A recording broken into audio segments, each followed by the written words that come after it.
Good morning, noon, and evening, around the world and across the ages. This is the Cavern Today, a Guild of Messengers affiliate, a Myst and Uru fan presentation. If you want to follow along at our blog, or for photos or other information, like that all-important social media where you can send your G-rated comments, please go to thecaverntoday.com. Music is courtesy of Huru's LCC. Your host today is Mowog.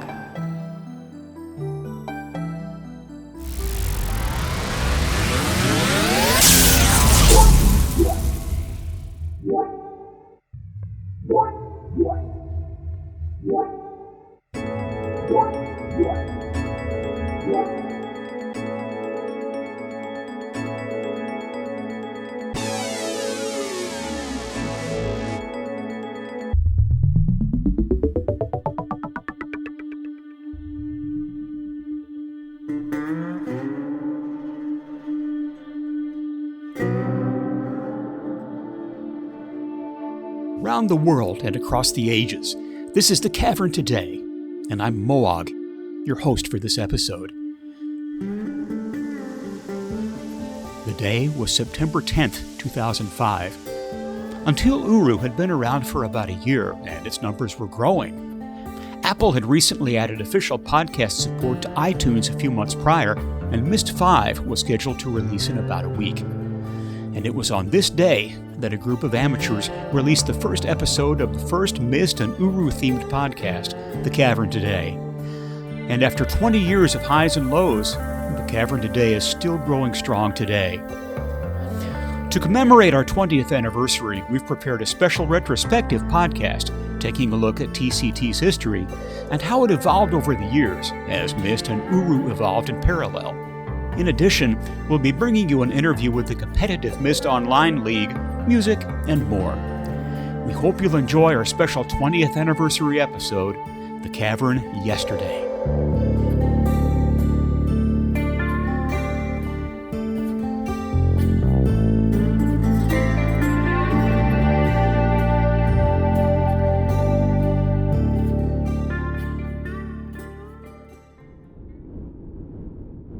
Hey, Esto, have you been to the Explorer's Emporium? I have, but for some reason the puzzle's been giving me trouble lately. I didn't even know there was a puzzle.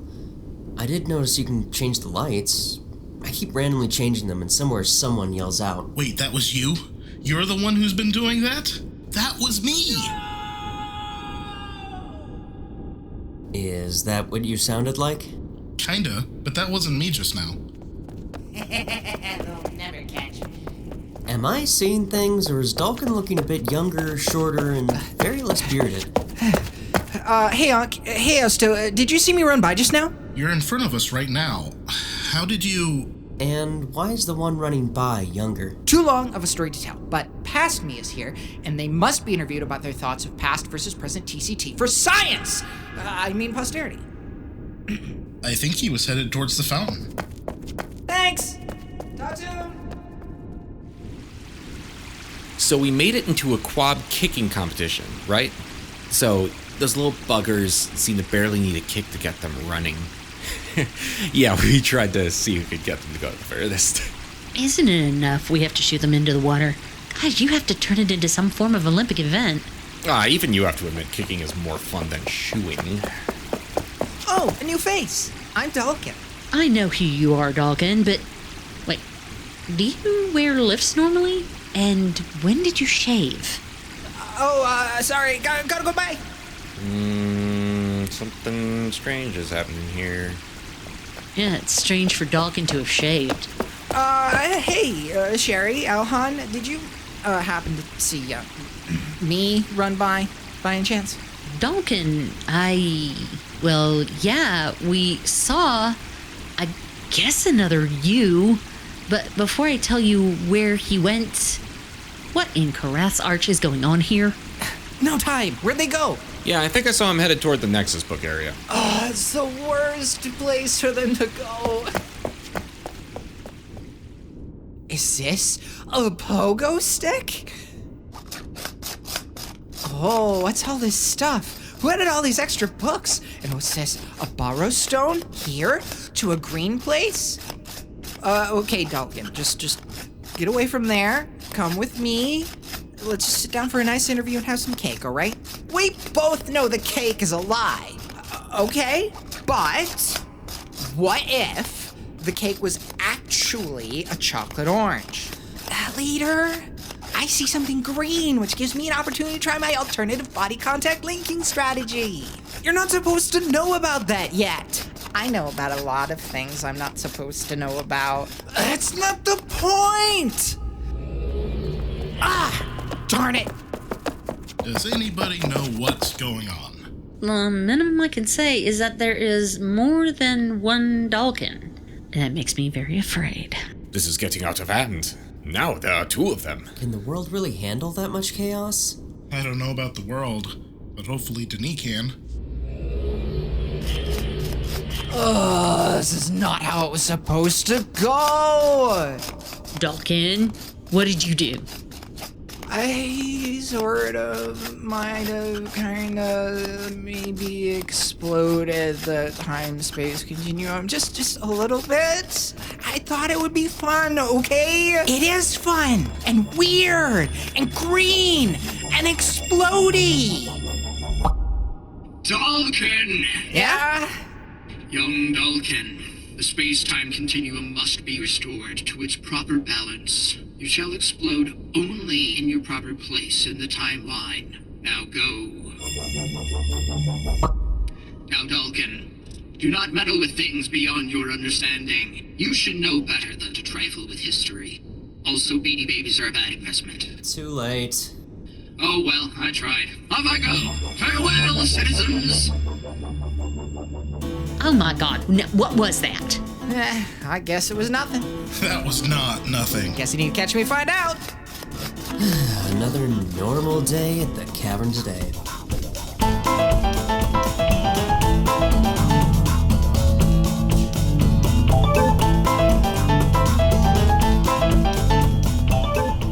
Welcome to TCT Talk, our roundtable chatterbox about the goings-on in Cavern.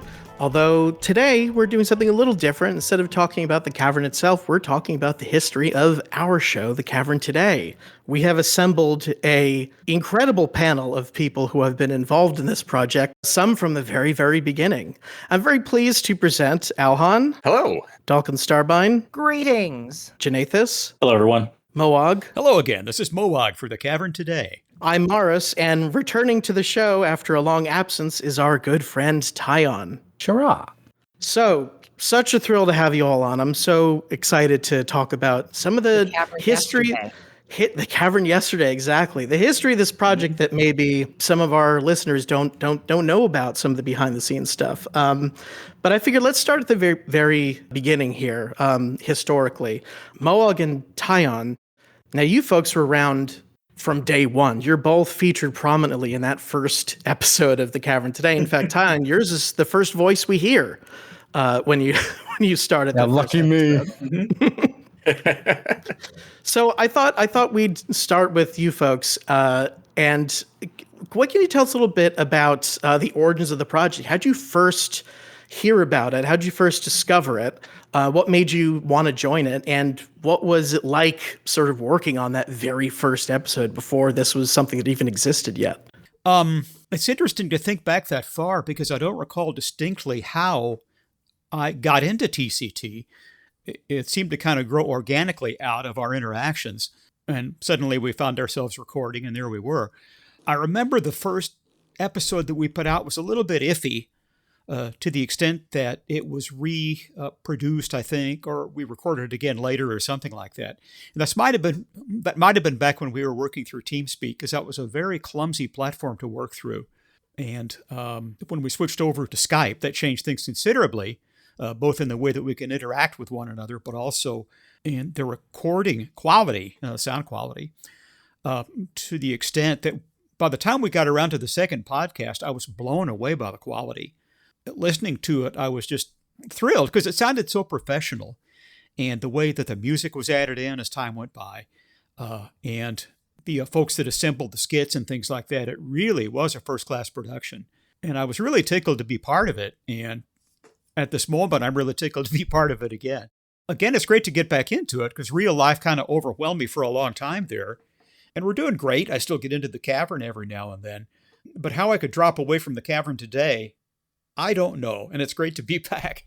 I actually do remember how TCT got started because at the time, some people may not remember these forums. I was on the Uru Obsession forums. And legendary. I had early thought, Myst fandom. Yeah. Oh, Absolutely my word. Legendary. I miss that place so much. Yeah. Even 20 years later.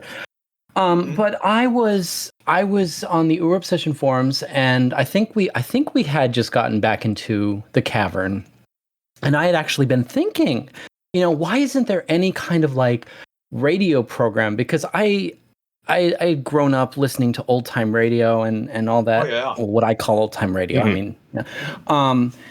And I decided to start producing this. I guess it was kind of like a talk show thing. And it was really stupid in retrospect, but and I got a message one day from Rubio de Guy, who basically was our commander in chief in the early days. I do not envy her job. But she said, "Hi, my name is Ruby. I'm getting a small group together in Relto, and we're going to put together a radio show. I really liked what you did. Do you want to come?" And the first thought I had was, why is this woman bothering me? I don't know you, because this is pre social tie. I mean, I was the most introverted person you ever met. I'd spend most of my time in Eater Chemo when I logged into the game. But she brought a lot of us to Uru. Seriously. Yeah. So I just decided to go on a whim because I'm like, oh, why not? And it was me, Ruby, Steve Crocs, Mowog. I want to say you were there, although you may not have been. I'm not sure. Ruby. I don't know. Ruby really pulled in so many of the original members of TCT. I mean, we overheard that. Supergram. That's where we were. That's who I'm forgetting. Yes. Supergram would have been there. And so on that Relto, we all kind of discussed what we wanted to do. And Ruby came up with sort of the intro, and I said I wanted to do an audio drama. And that's where, I'm so sorry it still exists, but that's where the original Journey of the Called episodes. And I remember it very fondly. Yeah. It was a blast, but I almost can't listen to those anymore. We need the audio I recorded for that.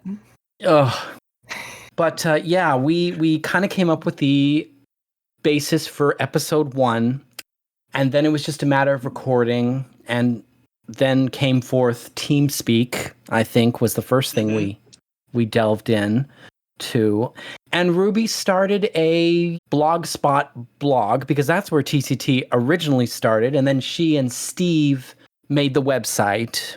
Mm-hmm. And then it just kind of went from there. Kind of like Mowog was saying. We did episode 1. That was really rough. Episode 2 was great. And then I think it was either 3 or 4 where Skype and Pamela came into effect. And we were all just saying, oh my gosh, finally, I can hear you clearly. And all I remember thinking is, oh, thank God I don't have to say, around the world and across the shards. This is the Cavern Today, brought to you by the Cavern Communications Network, a Until Uru presentation. I had to say that like 50 times for the first episode because we had to record on TeamSpeak. And I just remember my voice being so sore by the end of it, but it was great.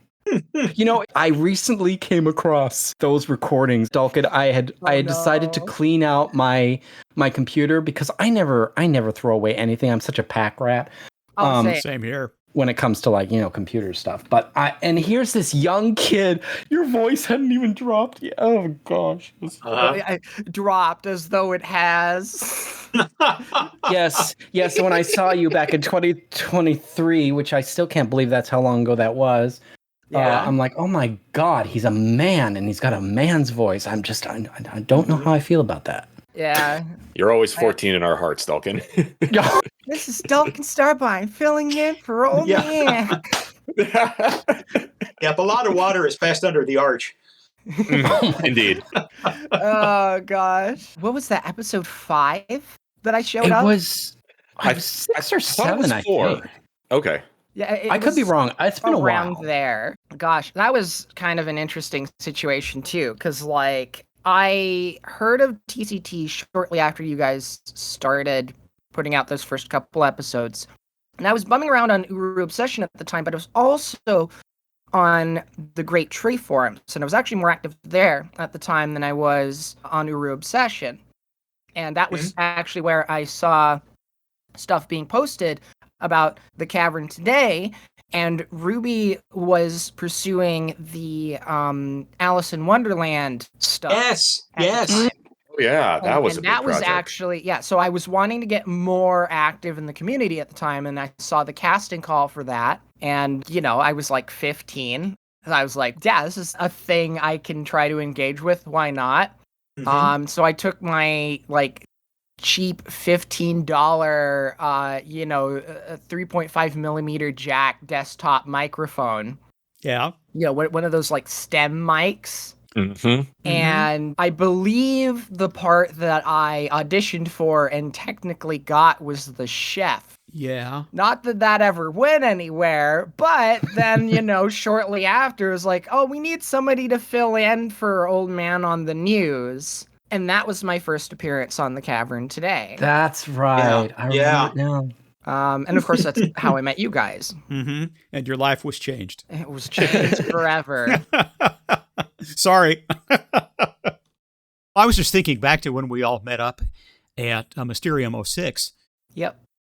And what a thrill that was. I still have memories of that are just indelible. And I've posted all the pictures on my Flickr account. It's all up there. It was a neat chance to put faces with voices. And I remember I was speaking to somebody else, and somebody tapped me on the back and said, Mowog, I recognize your voice from the Cavern today. I think and that was pretty cool. It might have been. Okay. That's so cool, though.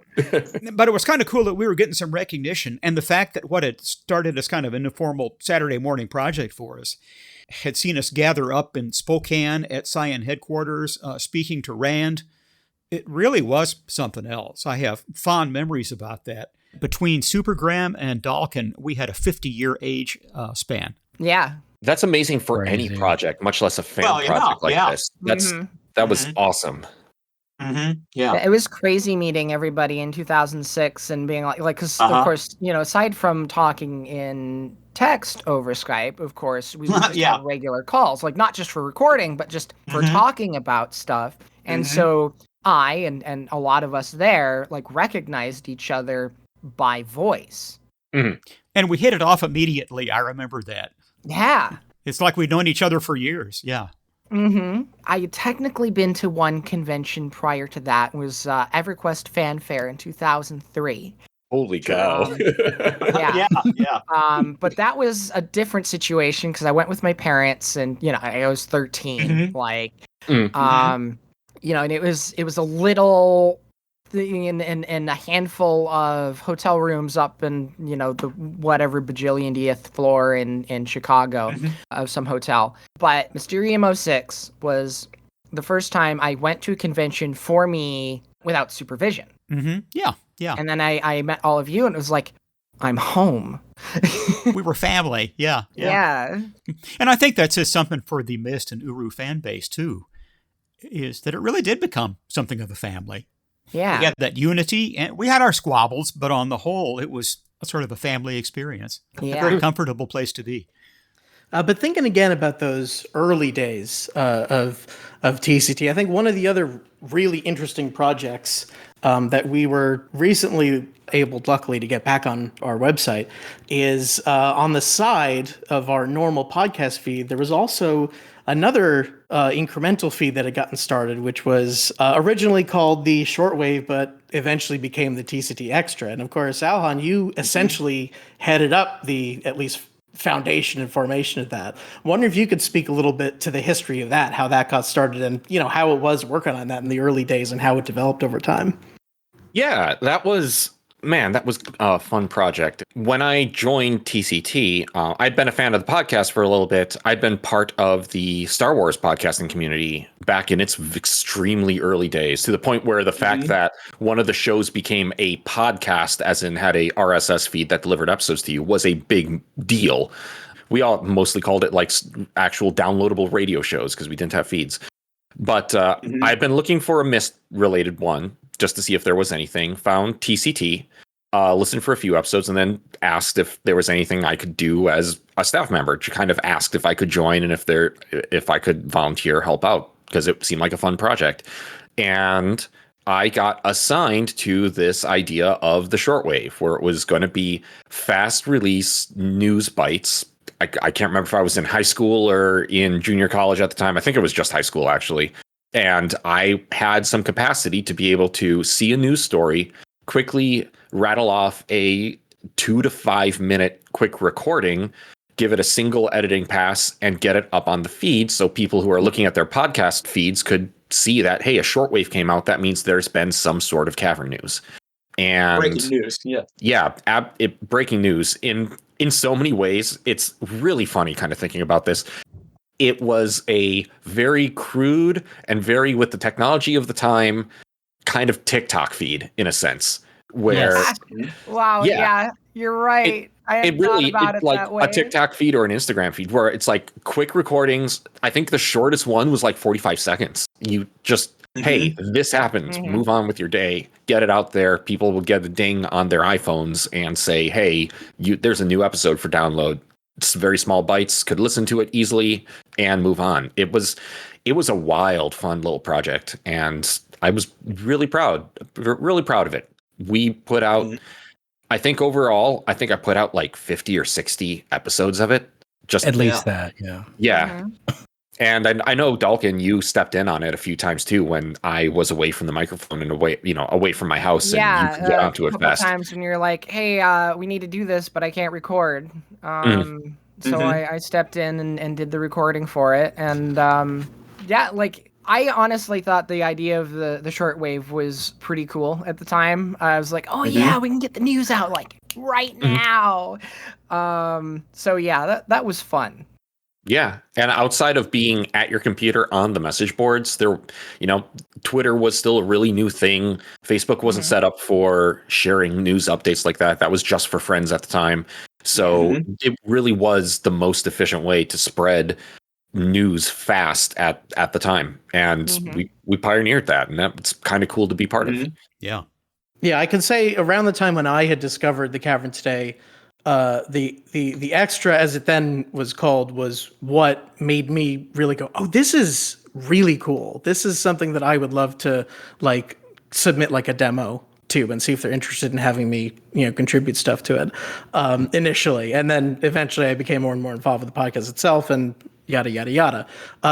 However, I did want to speak to specifically, I think there's an interesting shift in the shortwave where around the time when it moved to the TCT site and became renamed TCT Extra. I noticed this while I was sort of going through the episodes and rebuilding that part of our website, is there seems to have been a sort of a shift in direction around that time when it seems like, I'm not sure if this is something that you actually did. I'll ask if you remember specifically if this was intentional or not, but it seems like there was a shift in focus at some point where it was like, hey, if you have something, feel free to just submit it to the feed and we'll just put anything that's on there. Because all of a suddenly there was this blossoming of people submitting stuff to the extra. We had Dalken submitting stuff. We had Montgomery coming up with interesting in-character pieces for the extra. We had Vid doing pieces. So all of a sudden in that beginning first couple months of 2007, it blossomed out and all of a sudden all these different people were contributing to that feed. Was that an intentional change of direction, do you think? Or is it just a natural part of its growth, do you think? I don't remember the decision making of that specifically, actually. That was long enough ago, I don't remember.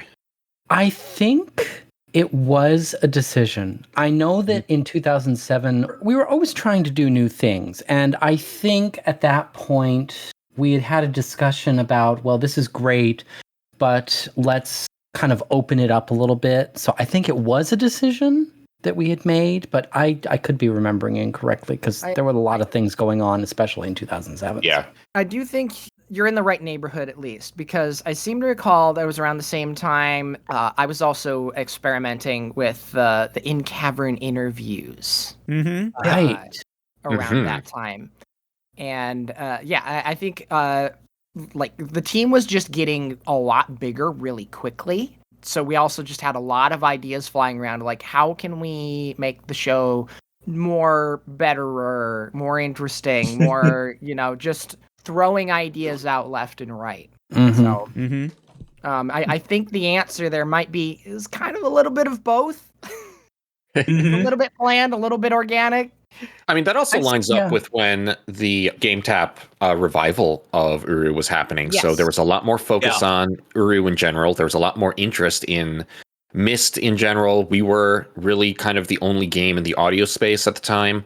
So more people were interested in joining up. And we had this outlet that, while it was good for breaking news, after the game came out, and especially when it shifted to the monthly drops where it'd be 5 days of excitement and then we'd have nothing, that was a great way to fill out the feed.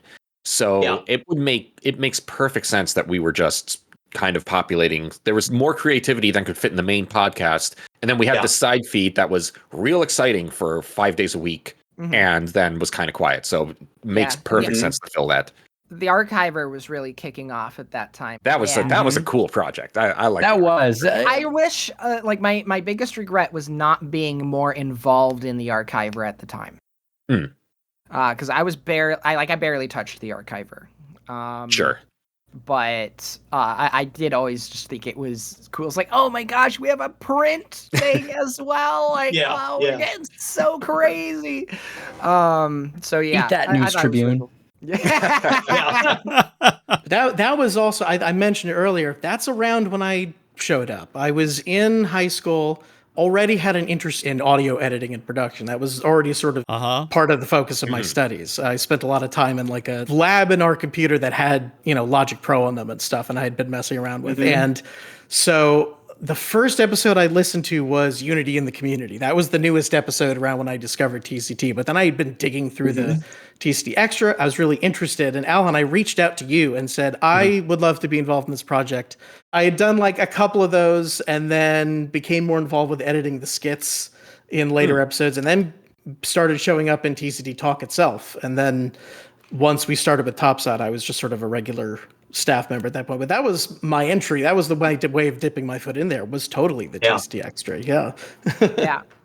But that's also around the time. So you had originally, the show there was a season 1 that was produced of 20 episodes. And then season 2 kicks off. We're like towards the tail end of 2006, opening up into 2007 as the Game Tap stuff starts off. And that's also, I think, Janathus, when you started taking the reins a little bit more from a production standpoint. And I was wondering if you could speak to the sort of intentional shifts in direction and the challenges that, you ran into in those days trying to throw everything together and that sort of thing. There was I think I came in somewhere around the 15th or the 14th podcast as far as like getting involved. I actually had interacted with the team somewhere in 06 or 07. Yeah. And I did a couple of I don't know if it was a shortwave thing, but I did a video for something, and I remember thinking, I hate doing video. It's a lot of work. I liked audio better. And when I finally got some sea legs for Audacity, it was like, watch me go, because I could get so much done in there. But there was a moment where we had a shift in leadership, and I didn't know what was happening, and I almost got off the ride. And Tim Miles at the time said, "No, you need to stay. We're going to get through this." And Steve was kind of stepping up at that point, and he had been running the podcast. My only bone to pick with Steve is he just had this obsession with people who had dial-up connections for downloading the podcast. So he caused me, for what would have been a 5 or 6 hour assembly of Podcast 20, turned into an all-day 11-hour process of producing two completely different versions, one that had an intermission split and one that didn't. And it seems like that would be very easy to do, but I don't know why, it just took a really long time, just because of how I was being perfectionate about how I wanted the audio to be. Yeah. But I do know that before that, in podcast 19, Anthony had come involved, and we were having trouble with getting things timely, and we had kind of a desire to get out a monthly podcast, and we kind of drew a line in the sand and said, like, you get your content in or it doesn't get in the podcast, and that's what happened with 19. Yeah. But That the was a trade-off good wasn't that we change. didn't get the content, is that I had to do all the content. Oh no. Yeah. Oh, no one's here for the news? I guess I'm doing the news. Uh-huh. Yeah, but Um, we did adjust to the change, and I think it was a good change ultimately for us, Yeah. at least for that momentum, because we did start getting episodes out every month. Yeah.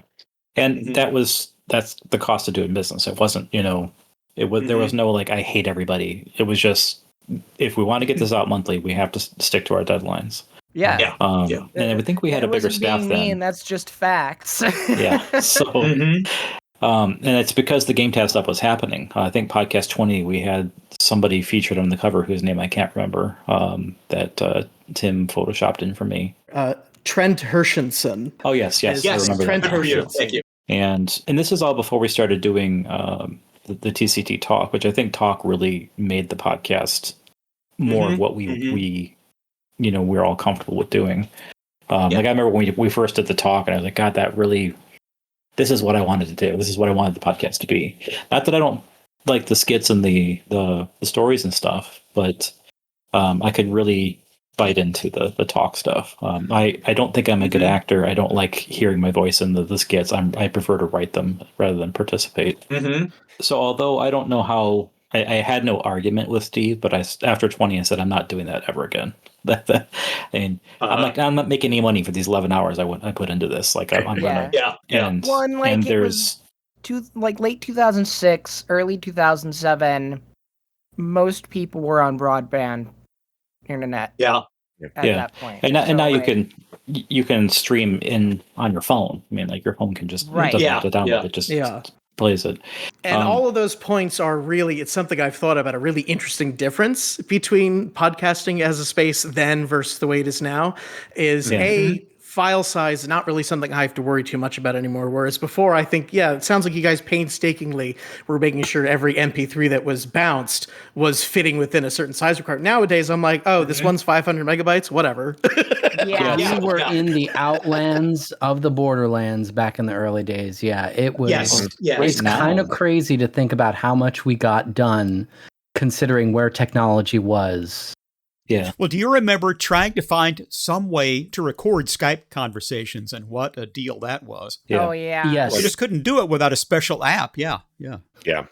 So now I still remember the day we started using that, and we were all just sitting there going like, this is unreal, and it doesn't cost me anything. Like that was the big deal. It was like Skype was free, and you sounded as good as you do on the telephone.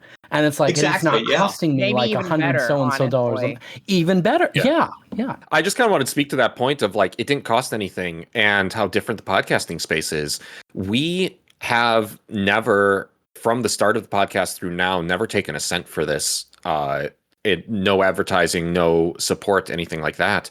And while that was a lot more common back in the day, especially for fan-produced productions, that's not at all today. And I think the fact that there was just that much dedication, it speaks more to that dedication of the Myst community, of the Uru community, that they were. It was a labor of love. That it was a labor of love that they supported us through. And if we decided we have to be paid, how much are we owed? Exactly. That's all that. It's still to this day. I mean, we don't put any ads on the side. I think we talked about it once, but we were like, no, that would kill our vibe. Our whole vibe is just being this sort of pirate production a little bit, So to this day, everybody is in this project for the love of the game, literally. Yeah. So I wanted to talk a little bit about when I first came into TCT. We were in Until Uru then, so this is before Game Tab. And we had a fairly frequent set of vault wipes. So, oh my God. So I had to replay the core stuff a number of times to be, because you have to be at a certain level to like do things with anybody. And that is probably at least 30% of where my burnout came from with TCT, is having to replay the game over and over again like that, because I felt like I had to have it always ready to immerse myself in some audio scene so I could produce some kind of something for the skit. I was not in the habit of like pulling all the source files and trying to produce it. I need the sound of somebody running through here. Let me go load up that age and do that and record it. And so that was a resource that I needed to have handy. And that was affecting me a lot when I was coordinating the podcast in those days, is that keeping that up and running.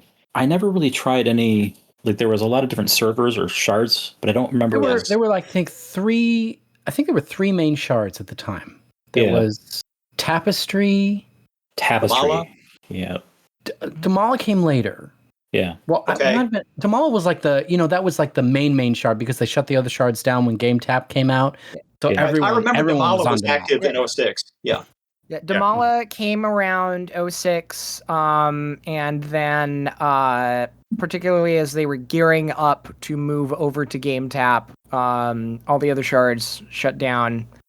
But before that, I know Huru was always a big one. Huru, oh my goodness. Yeah, I was aware of that one. But It was a lot of fun. Yeah, I remember Mowog and I would try and go through Urkana one or two times on Huru, we did. And we just fall through the floor. No, we did several co-explorers like that. As somebody who didn't really play the Until Uru era because I was a kid who didn't have money, when was Huru always the one that was where it was the most like fan experimental, weirdest, latest? Yeah. Okay, that's what I thought. Because Huru was actually short for hacked Uru. Gotcha, that makes sense. Okay, and at the time, it was the only place you could play the Path of the Shell Ages, because they had ported those in. Player, I always forget that Plasma was always being updated with Uru, and this drives me crazy even to this day, especially considering like what the age builders have had to do. But you'd have a billion people just keep asking, why can't we have teapots on here? And it's always come down to because it's a different version of Plasma and it's not compatible with the Until Uru, and it's just like, it's all coming back to me now. Yeah, we had so many. It's only gotten more complicated since then because like Plasma, of course, has still been updated several times more, including the fact that it's not called Plasma anymore. It's now the MystOnline.com engine.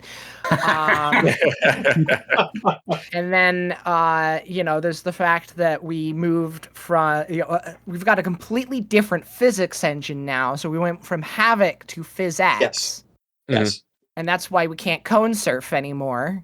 Does anyone remember being in the Myst Online beta and just being mortified at how many things you couldn't pull off anymore because of the physics? And then PhysX is already distraught that I couldn't cone dance anymore. It took forever just to solve the Teledon rock pushing puzzle because the physics, the rocks went from being like 15-pound rocks to being like 3-pound soccer balls. So they would bounce. Shoot them like a 6 Yeah. And even now, like PhysX is being deprecated by NVIDIA. Like if you, not that I don't know how modern everyone here is, but if you buy a 50 series NVIDIA card, it does not support PhysX anymore. That's been a problem. Yeah, wow. It emulates it, so you have serious problems with slowdown in 15-year-old games. It's really weird. Right. And even these days, what is currently referred to as Huru is, we're talking about a very different project than what Huru, in 2006, 2007 was. It's very different. Oh, yeah, absolutely. The best equivalent to that is the Gen shard. But Huru more broadly talks about is just the project of, keeping the client updated with these open source changes from the folks over at the Guild of Writers and maintaining all that. And the work they do is incredible. We've almost got EAX back, which is really exciting. I've messed around with that build. It brought like a tear to my eye. It was great. I would almost upgrade that incredible to invaluable. Yes. Mm-hmm. Especially since it's been noted recently. This is not entirely related, but there's been reports that there was a fix some people had been using to get legacy Uru CC to have its EAX fix working again. I don't remember the name of this fix exactly, but Windows 11 broke it, so it doesn't work anymore. Oh no! So it's more important than ever that we're, at least with this newer build of Uru, trying to implement something that brings that back, right? Now that's broken on legacy. Yeah. Yeah, if PhysX is being deprecated, like that's going to be another thing that is going to become an issue. I'm wondering what they're doing with physics these days in games. Like I'm not. It's being done still. I'm just wondering how they do it. Is it just something that the developers code into their engine and just make the CPU do all the work, or what? It's a good question. I kind of wanted to bounce off of what Janathus was talking about. You know, there was a changing of the guard at one point. There was a point where a lot of the original members of TCT decided to branch off. And myself, Ruby, and I think at the time Galen Delare was part of the group. I cannot remember. It's been so long. We branched off into Cavern Communications Network because Ruby was like, when Janathus said like he didn't want to have like to replay the game for all these skits and things, that's what Ruby always wanted TCT to be, was a news outlet but also a storytelling group. And it kind of got to the point where we got so big that there was such a creative shift that Ruby said, you know what, this is fine. We're going to go off and just tell our own stories. And she had gotten, one thing that's really interesting is, it had been mentioned before, we did some machinima stuff in the early TCT days. Yeah, that was brought tricky. up the Alice in Wonderland thing. And, you know, we also had like another group called the Great Tree doing like historical versions of Cavern events. But Ruby really wanted to like delve into that because that was kind of the thing at the time. So we went off and we branched into Cavern Communications Network, which I'm still kind of running myself. So you can check that out if you want. Yeah, and so Steve Crocs asked me to take the center seat, like editorial, was it Steve? whatever. Yeah, he asked me to do it on like a podcast, and then I think he was looking to phase himself out. I didn't at the time. I thought I was pinch hitting, and then there was a vote to codify me as So this is one of those things where like I ended up having to start making decisions because I was in the center seat. Yeah, and you were just somebody had to be in charge. Yeah. And so there was a point where I had to kind of take stock of who we had, what they wanted to do, and what the specialties of the podcast were, and I decided to zero in on those things. So you're right, I did kind of codify things just because, you know, having ideas isn't enough to execute on those ideas. Yeah. And I didn't understand the creative writing stuff because I can't wrap my hand around doing it myself. Like every time I try to like tell a story like that, I get caught up in the details and I'm on a tangent and I can't really follow through. So, you know, my hat's off to anyone who can write like that because I just don't have that ability. I can take concepts I'm aware of and explain it, you know, linearly. I can do that, but I'm not really good at like writing. Skits are a different story because it's digestible. It was a shift into a different formula for the show, which is great. Like when you were talking about TCT Talk, I thought that was a breath of fresh air. Honestly, I was like, I really enjoyed when we went to that. This is And you know, Sherry was always that woman. I'll tell you, every time I go to Onane, my brain just goes, just keep swimming, and I'm like, oh. That woman made that show memorable. And that's another really funny thing about the difference in sort of the podcast space then between now, because now what we called TCT Talk for most people is just what a podcast is. Right. Is you know what I mean? That's just sort of become the standard, and it's a sign of you know, our origin that is something that we relegate to a specific segment of its own on our show, that we treat as a variety format. Yeah. TCT was doing things kind of like Uru that were a little bit ahead of its time. You know, now it's very common, but back then it was, you know, it was its own thing, and it's fascinating how smart, in a way, how smart we were in pulling this off. So I want to add a point to this, is that the casualness of the group and the podcast, the comfort that we had with each other, I think came through well in the audio, such that that's how I started entering the orbit of TCT in the first place, is that I became aware of y'all through the podcast. I don't even know how I came across it in the first place, but I assume that Essjay's multiple advertisements, one of them came across my feed somewhere. Oh, almost certainly. I mean, I'm pretty sure is how I found the Cavern today as well. And then I came across Ruby in one of those on top of the rooftop parties that we do. Yeah. And she invited me to get involved, and I did. And that's how I started it. And I didn't even think that would even be possible. I just thought, like, somehow there was a pedestal that I had everyone in the group in my mind that, I couldn't do this. This isn't something I'm capable of. But I did enjoy listening a lot. And I remember starting over and re-listening to the podcast all over again, just because I enjoyed the comfort of, the parasocial experience with everyone in the podcast. Yeah. And I think one of the cool things about the podcast is, in our assemblage of talents, it brought talents out that we didn't know we had. Yes. Well, there's that too. Yeah. Or like for me, I was just learning a lot of stuff just in general. I don't know what you did, Dalken, but I know at some point you started blossoming some real acting talent. I don't know if you took a class or what, but either way, at some point you had it. So what I did, I taught him everything he knows. So I did take tips from people here and there, but like the big thing that I always do is I record and then I listen back to my audio. Yeah. A lot. Oh, yeah. And so I was able to hear like, this doesn't sound like the way a normal person talks. This sounds like I'm reading off a page or whatever. Yeah. And so, it was really just paying attention to what I was doing and adjusting. And that's actually how I taught myself how to sing as well. And part of the reason I was able to do that was going back to the shift. When you wound up taking the center seat, Janathus, I would say that the thing that really defined that was we had more focus. Yes. We went from being all over the place, experimenting with lots of different stuff, which was great, to we had focus, which meant that I could experiment with things like technique, delivery, ad-libbing. Yeah. Which, honestly, I still haven't really practiced a heck of a lot.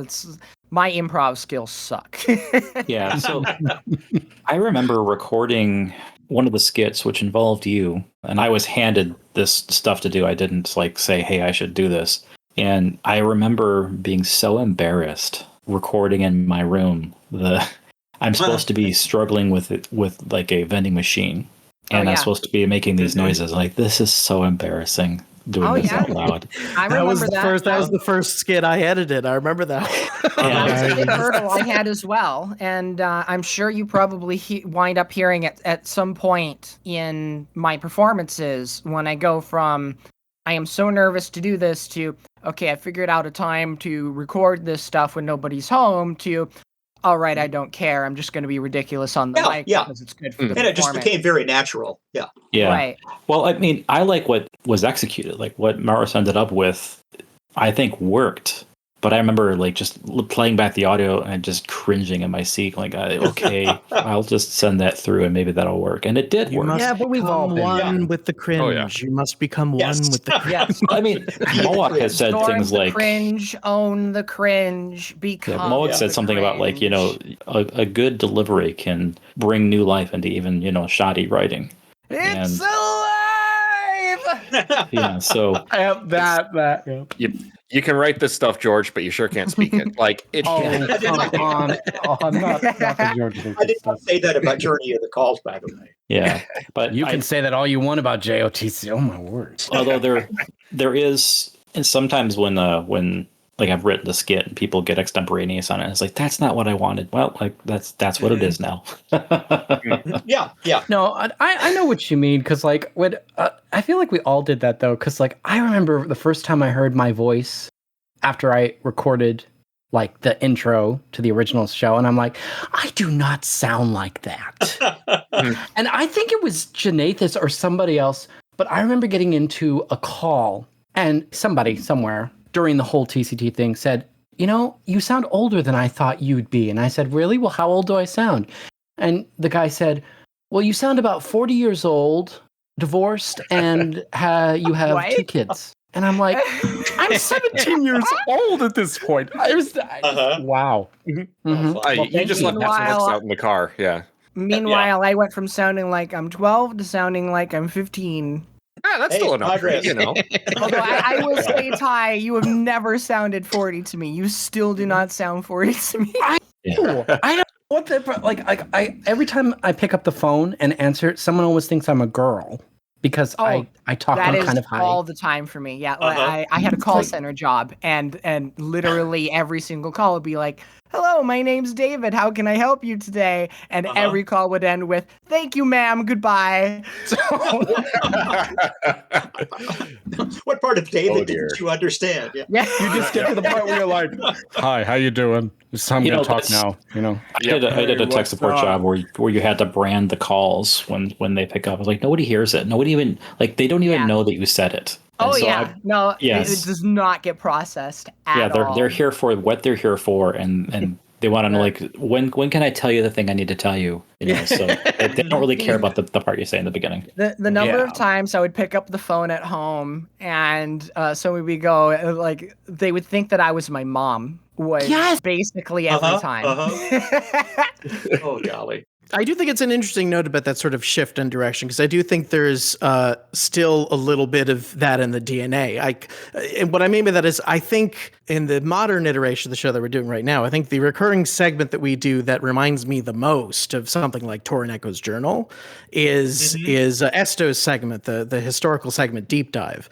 But even then, it's rather than a role play type thing, it's more of a literal unrolling of the actual, Cyan lore of Myst and Uru. So that was one of my biggest problems when we came to start the modern version of TCT, the most recent version, was that, and I had this problem back in GameTap as well, because you can't experience the story, the history. Like if you play World of Warcraft, you will get all the story because all the cutscenes will be, played for you as you play through the game. But the events that happen in GameTap, and that's that. If you weren't there, you didn't get to live through it. Yeah. So what you're saying is I need to go talk to Vid and the rest of the guys from Spoken Word Night so we can do Spoken Word Night 75. Yes. Dalken, get on that, please. So no promises.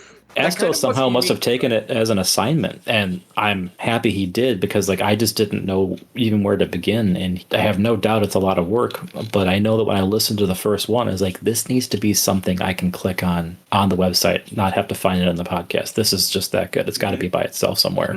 That's how much I liked it.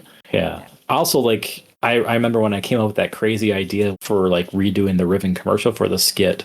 And I was like, this might be a fun skit. And it turned out to be I don't know if it just everyone executed on it so well or it's Viz editing, but it just came together so much better than I ever expected. And I said, probably better that I wasn't a voice actor in that one. But I really liked how that one turned out. And it was punchy and it was quick and it just did what I hoped it could do. And I was really impressed with that. And I feel like that a lot about some of our pieces. I wish we could just have an archive of them, but the problem is I have worked against that because I used to maintain a copy of all the source materials for the podcasts that I assembled, and it just started to get to be ungainly as far as the amount of storage it needed. Oh, yeah. Yeah. And I said, well, it's on the FTP because we used to keep everything there. So I started purging it. And then Maurus was like, hey, we need to purge the FTP. I was like, okay. and so Bert, crazy man that he is, he keeps backups of everything to the best expense, and I don't know what kind of storage medium he has, but he makes it sound like every once in a while he comes across stuff, so he must not have them all the drives connected all the time. But he's been able to open up some doors for us when it comes to finding some of that Bert's past archives have been so helpful, especially with restarting things. Yeah. In 2020. Yeah, and I guess now's as good a time as any to go into a little bit about the story behind that, of the comeback of TCT. So just for background, so we had done the sort of season 3 of TCT, which, after GameTap Uru went down, we had done 2 side projects, 5 episodes each of TCT Topside and TCT Over the Fence, which we never really considered part of the Cavern Today, the main show. So we never, numbered those episodes like that or anything. They were kind of their own projects to keep the fire lit. But then suddenly Moolah pops into existence in early 2010 after Cyan gets the rights back to everything. And they're like, we're just going to put it all online. You can come and do whatever you want. We're not going to be doing any content updates, but now it's online. And for a lot of people, that was enough because suddenly this was their home and now it's back. And so all the things that they've been doing every Thursday or whatever, now all that's back. And so the community's back. And we were like, hey, we should probably relaunch the show. Yeah, it was kind of until Uru 2 Electric Boogaloo. So we let that run between 2010 and 2013 for 10 episodes. And then we did that Myst 20th anniversary special. And that was the first one that I was fully in the producer seat for at that point. And but by then it had been very much, we had run out of steam a little bit. I think we all really wanted to do a Myst anniversary show, so we did. We put a lot of effort into it, but after that, we were like, I think we're good for a while. Yeah, so we shut things down for a bit. Hibernate and go like the cicadas that we are. Cicadas. That was also about the time. Years later, we came back. That was, I think, also about the time where a couple of us spun off into a very similar but off-topic podcast that we just called Over the Fence. Yeah, kind of a homage to its source, but was meant to be its own show separately. Yeah, there was just a shortage of Uru news, and we naturally started gravitating towards talking about other technology game pursuits, and I thought, why not make a podcast about that? Sure. But I think we lost our central theme that kind of galvanized our efforts, and it just trailed off, unfortunately. I mean, it became a challenge. We had some fun times in that. We did a Star Trek send-up that I thought was just really fun. I wish we could have kept it in some form going, but it just didn't pan out. It was hard. Because the fuel that kept the original TCT going was that there really was, constant events and changes coming out of Cyan. It was growing, before that, a new age would come in general, and so we had that. Again, going back to the kind of reciprocal motion there of the fandom feeds off of itself, and we're just kind of part of that. And I mean, we're kind of back to that now, really. Yes. Yeah. I mean, we've also got Cyan doing new Riven and stuff, and that helps a lot. Oh yes. It's also funny how these games, they're not, I mean, like, if you break Uru down into the time to complete all the tasks of the various things in the game, add up the time to complete Myst, Riven, even if there's multiple versions, they really don't take that much time to play through, but somehow they're still resonating for us more. Like, I probably have, 700 hours in World of Warcraft, and it's not in my subconscious the way the Myst universe is. Right. Yeah. The first time that you go through these ages, taking the Essjay journeys, for example, there are so many new things to discover, and it's up to you to discover those things. Things that are so well known to us now that we can just work through an age. We know all the solutions, we know the way through. But when we didn't know that, oh boy, the creative thinking involved in working our way through those is really considerable, and sharing that experience with others was really cool. Imagine if Cyan had the time and the resources, if they made the worlds completely immersive. I was just thinking about that when I was playing Firmament lately. This won't be a spoiler, but there's a lot of items in the environment that look like you could touch them, interact with them, but you cannot.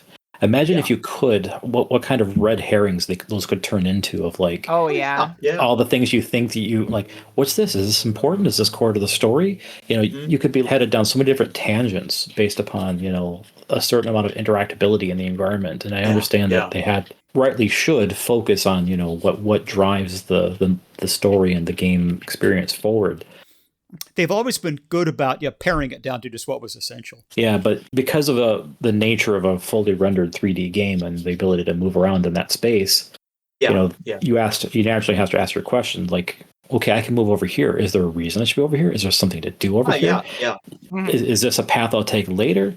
And then so my mind kind of starts dizzying at the possibilities, and that's one of the problems I've had with some of the puzzle games over the years. Is I'm trying to figure out how everything threads together while being open to all the various potential opportunities.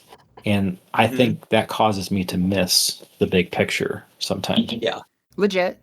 So that last episode of TCT was on 2013. Between the years of 2011 and 2014, in parallel, we had been running Over the Fence, but we kind of ran a steam with that too. So between 2014 and 2020, everything was we were in hibernation as a group, basically. I think people were also, y'all are younger than me, and we're getting your careers and your lives on track. And that's right. Yeah. And so there was relationships now were forming. Getting into college and then out of college. Oh yeah. And I was graduating, starting my career, didn't have time to work and things like that anymore, especially originally, which I'll get into a little later. But I landed on my current job retiring. in some capacity in 2015, but I've also promoted and intend to improve it at least one more time. So I was focused on my career. There was a point in 2009 where I was like, I'm moving my career forward, and that became the preeminent goal, and everything became secondary. Mm-hmm. But the events that led up to us being able to come back for this new, I guess, fourth season of the show that is still ongoing, it required a couple very fortuitous things to coalesce at the same time. So first of all is obviously COVID hit around 2020, and between the years of 2020, 2022, I was now fully working from home, still fully working from home actually, but I found myself with a lot more time on my hands and in need of, a sort of project to keep myself from going too crazy. While all that was happening, 2020 came out. Yep. I think you underestimate the importance of switching to Discord. So I think Skype was kind of falling out of favor. And I think that was also having a negative effect on our communication. That was another one of the fortuitous things is Dalken started up a Discord. It's a little bit of insider baseball here for our audience, but we used to live in a single Skype thread for going on 12 years called Chatzilla for a good reason. It was massive. Yeah. So the Discord server became the new Chatzilla, and we have since titled it as such, and it's beautiful. It's been so nice to have. Well, technically, the server is called the Cavern today, but we do have our main channel, which is still called Chatzilla. And over the course of a couple years, we sort of regained contact with a couple folks, including Bert and I, who had not been in touch, now started talking almost every day, and is how I figured out that Bert had these insane backups of all the site data. But the way this all really actually started is, browsers started dropping support or started requiring support for HTTPS, SSL. And the management of the site itself had been turned over to me over the years, and I'd just been sort of keeping it online, but was realizing, I should probably take care of this. So went in and started poking around with the site, got it upgraded to use SSL. Now everything's redirected to HTTPS. But I'm looking over everything. I'm like, it's sort of, as I said before, it was occurring to me, part of the history of Uru is we're tied up in that as TCT. Everything that we worked on is as much of a window into that history as anything else, anything like the heritage documents or anything else that's been put into Uru. So, and around that time, we began to see the new content start to slowly trickle into Moolah. I think that was around 2021, 2022. I don't remember exactly when that was, but that's around the time where we started seeing that happen as well. So I was realized going through, first of all, the massive backups that Bert had sent over to me that I'd just been checking out and realizing there's a lot of stuff that we purged from the site that we're missing. And I wonder what the effort would be to get a lot of that back on the site. And coincidentally, now I had a lot more time on my hands. Right. So there was that aspect of it. There was also a couple other things that had occurred to me while I was going through that. I found the extras. The extras are there. Maybe we should get that on the site. Found old posts, pulled up, Wayback Machine for taking a look at what the site looked like, realizing that at one point we put a link to Guild of Messengers. So like, let's put that back in, things like that. Cavern Cam, I was like, well, we have a Twitch. Let's just put Cavern Cam back, but we'll have it point to our Twitch. That makes sense. Why don't we just put that back? Rebuilding little things from our old site that had been missing, that didn't really take that much effort to bring back. But in parallel to all this, Esto and I had already been poking at the idea of remastering some of the older episodes of The Cavern today anyway. And as I was going through the site stuff, I sort of had realized that our podcast feed became disconnected from iTunes like a long time ago. So there was a period where we had posted a couple episodes and they were just going nowhere. Like they had, even in the final days of our back in 2013, I don't think any of that actually ever made it to the iTunes feed. It just wasn't doing anything for some reason. So I was like, should we fix this? And actually, before I even fix this, let's go back and rebuild the feed and make sure all the pieces are there. Let's get the iTunes feed working, but let's also get this on other podcast feeds too, because I think we were only sending it to iTunes. So we started there. We took all these different ideas and did them all at the same time, which was I got all the TCT extras back on the site. We got the old post back on the site. The the Tyion pizza party from 2006. Instead of doing a separate feed of remastered episodes, we just replaced those audio files with the new ones and updated the art on those, which was another thing we wanted to look at, is the fact that we're missing art for half the older episodes. For the ones that we did have art for, they are all in totally wildly inconsistent formats. And also, in the meantime, iTunes now had requirements. You have to have a square art that also has to be there. So we spent effort remastering the cover art for every single episode up to like episode 20 and making sure that iTunes had a square one that would feed too. And that required a lot of effort, but we had time. So and it was done painstakingly by Maurus posting to Chatzilla, which one do you want? 1, 2, or 3? Tell me why. And we were voting on them and giving suggestions to his Photoshop attempts at the updates. So before long, we had rebuilt the whole feed. We got the old bonus episodes back in the feed with Tyion, your interviews with Rand Miller. I think there were 2 of them. We got those back in. Those have been missing, but I recovered those from the backup from Bert. Got all the TCT extras back in. Even the archivers, we had those hosted on the site, but they were in a different feed. But I was looking, I was like, doesn't it make more sense if this whole blog is a timeline, they should be in that timeline, right? So I just merged everything in the archiver to our main timeline feed. So everything that we've ever posted just is there in timeline order now. So it all makes sense. Once all that was done, we fixed the iTunes feed, we fixed the other feeds. And for a while we were just happy. Great. All our archives are back online now. We're just happy that we've made our mark. But then we were all like, well, now that we're working together anyway. We were all hanging out now. Let's put on a show. Now that we've gone through this effort of doing this all anyway, now we're kind of excited about doing this again. Well, I'd finally gotten like enough of you to come over to the Discord server that we were all talking like we used to in the Skype days. But yeah, so that's one thing led to another. Now there's new stuff to talk about, so we're talking about it. 2023 was a crazy year for us. We did a bunch of experimental stuff. We went to Mysterium. That was, I think, one of my favorite times working on this show was that year of 2023. We debuted a lot of really cool stuff, and we had Rand and Robin on the show, finally. That was such a fun time. It was like, hey, Rand, why don't you come on the show? And Rand's like, hey, can Robin come too? And we're like, yeah. All right. Yeah. Well, if you have that was to just ask, a real pleasure, to be able to do that. Yeah, that was. That was great. I've had a lot of good memories with TCT, but that still probably ranks as number one, is being able to just have a casual chat with Rand Miller. That was so cool. Yeah, he's the nicest guy in the world. Absolutely. Is the I thing. was always aware that he's very, like, hey, very can I ask you guys a question? Yeah, he turned the tables on us so many times. That was fun. Yeah, it was a very fun interview. Talk. Same thing, so, I guess. Since then, it's just been a real delight getting to be able to work on this again as a side project, and I'm so happy that we're still here 20 years later. We're still doing our thing, and I hope it's another 20 years. Oh gosh. Yeah, back when we first started this, who'd have thought that we'd still be doing it 20 years later? Right. That's the wild part. Yeah, and that the Cavern is still alive. Well, we're Uruites. We don't let it die. Whether you want to argue, not counting success being its own thing, but any type of online game still being online 20 years later with an active community with active content updates is insane. You can count on your hands the number of those that are still around that aren't basically World of Warcraft. Yeah, and that's just how special Uru was. Absolutely. It is, yeah.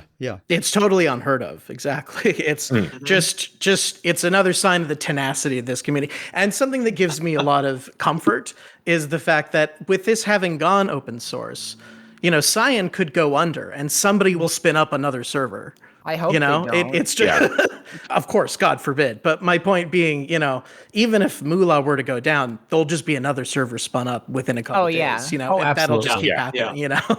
And there's something kind of beautiful about knowing that. I think part of the appeal might be that it's not a shooter, it's not violent. It's an interactive fantasy that anybody can get into and make their own story. I don't know. I think that jump down to that platform and Gary sounds pretty violent on my knees. I still go to the chiropractor. That's it's a lifelong injury. There's launch ball boots from Portal. There you go. Yeah. I will also say there's something to be said, though. We all know it's been ahead of its time since it came out. Like, the reason it was canceled is because it was too ahead of its time. WoW proved it was right in the first place. But there's a very unique sense where there's a lot of games right now, like cozy gaming has been a thing, especially since the COVID years, where people want to have experiences that are much more relaxed, much more calming. And even though there's plenty of genuinely dark stuff in Uru, if you think about the implications of stuff, and it's intentionally there because of the fall of the Dini culture.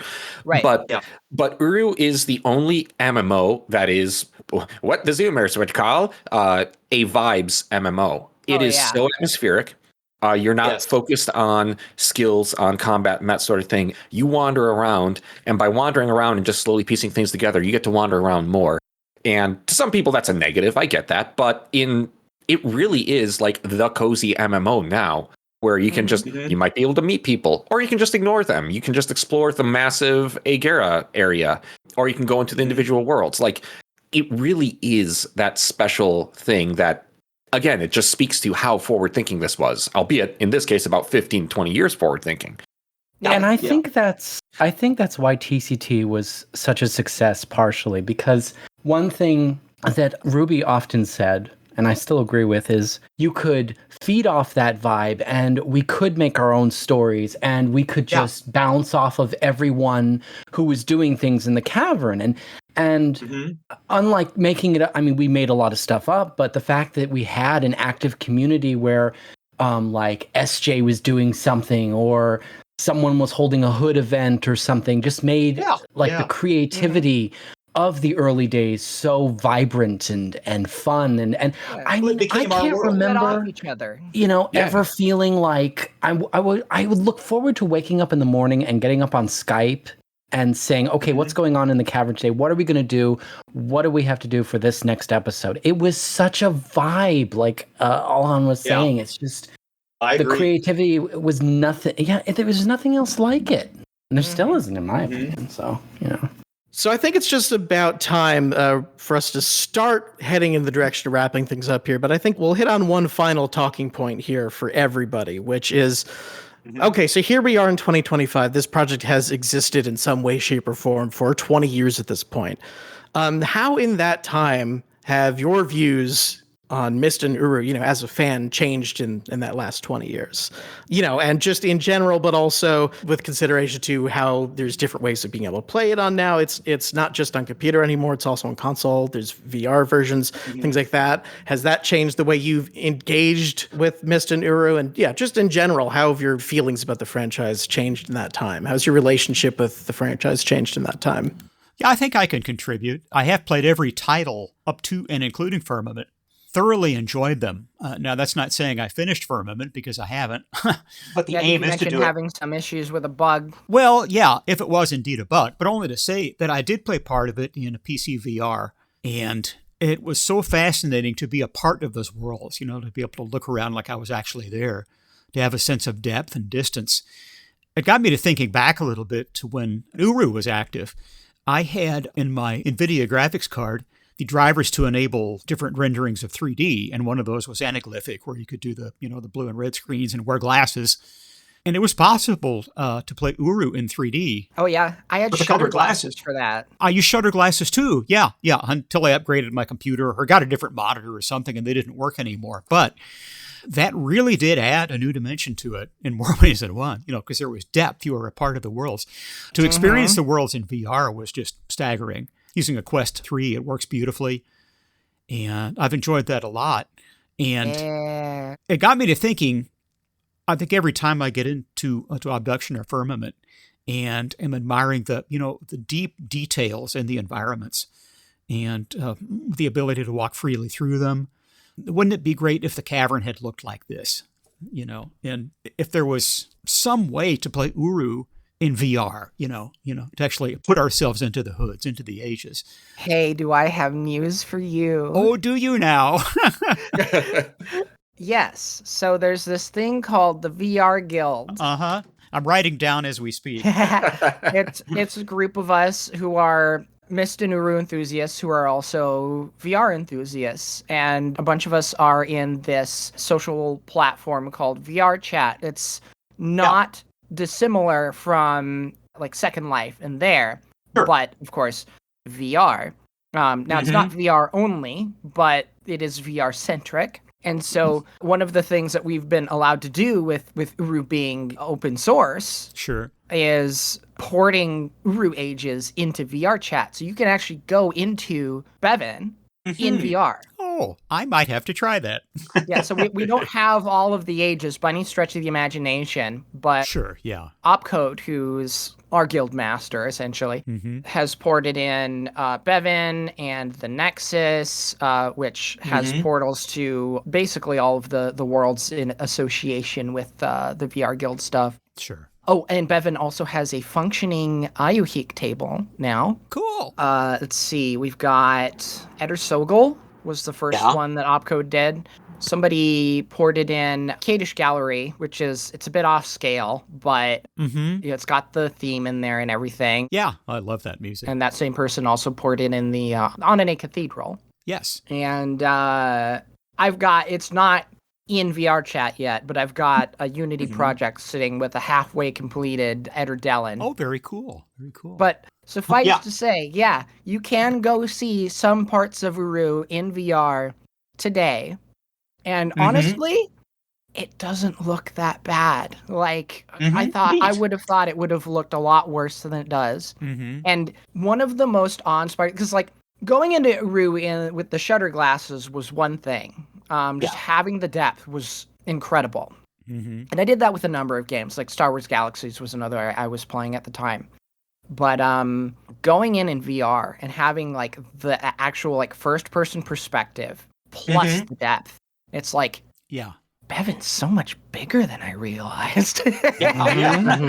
I'll definitely take a look. That sounds fascinating. Yeah. Every time I've dipped into, put on the VR headset on and either tried, Mr. Riven or one of these other games in VR, that's the thing that always is the most shocking to me is the sense of scale. It's one thing to look at something through a screen. It's another to look around at something around you. It's suddenly your sense of scale is completely different. Yeah. And I should add a caveat.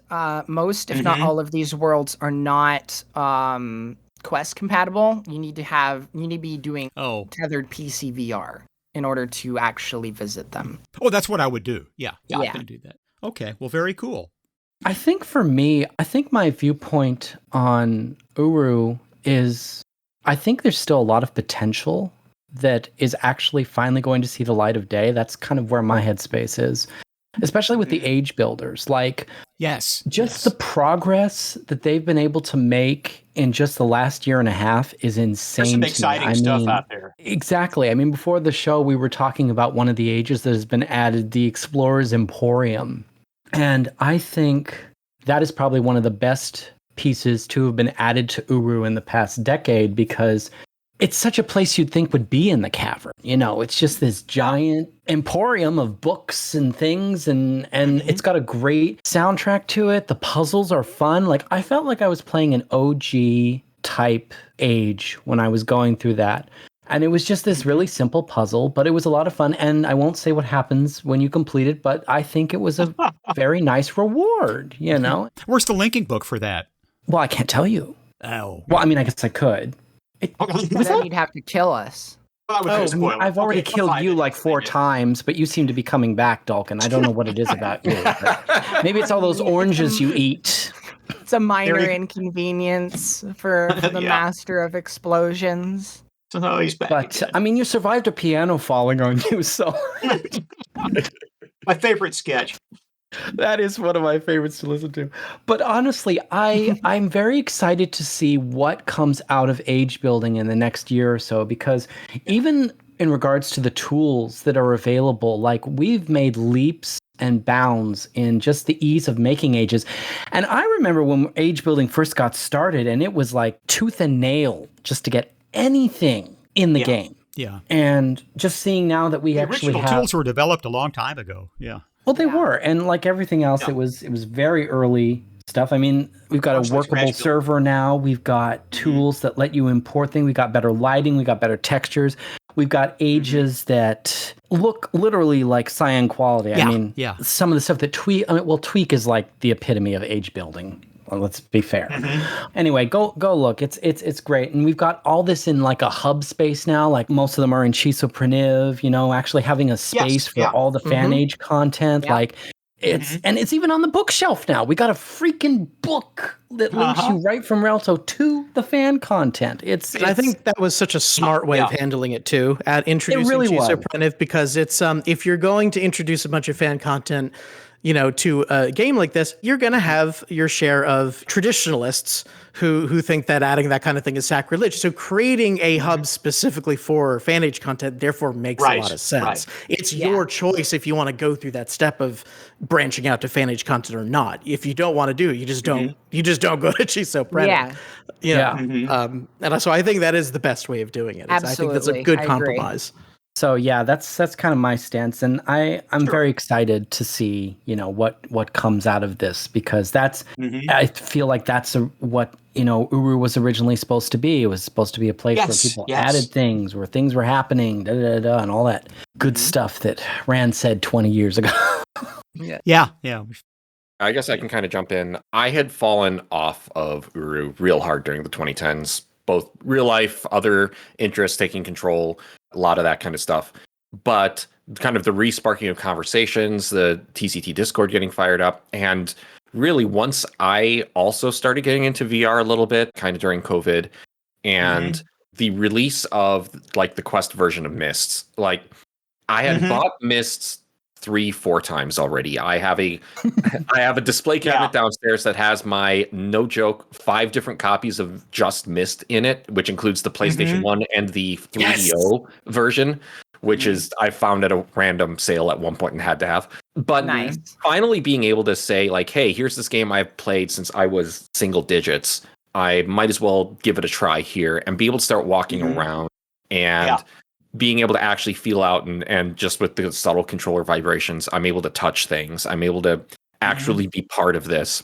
And I can still critique it. And there's always questions of what is actually the best version of Myst. And I think it's a fair question with a lot of opinions. But being able to actually just do it here was really an amazing feeling and really kind of resparked my interest. And then going back and trying to play Firmament, although at the time it wasn't bug fixed. We were in between houses at the time, so the space wasn't good.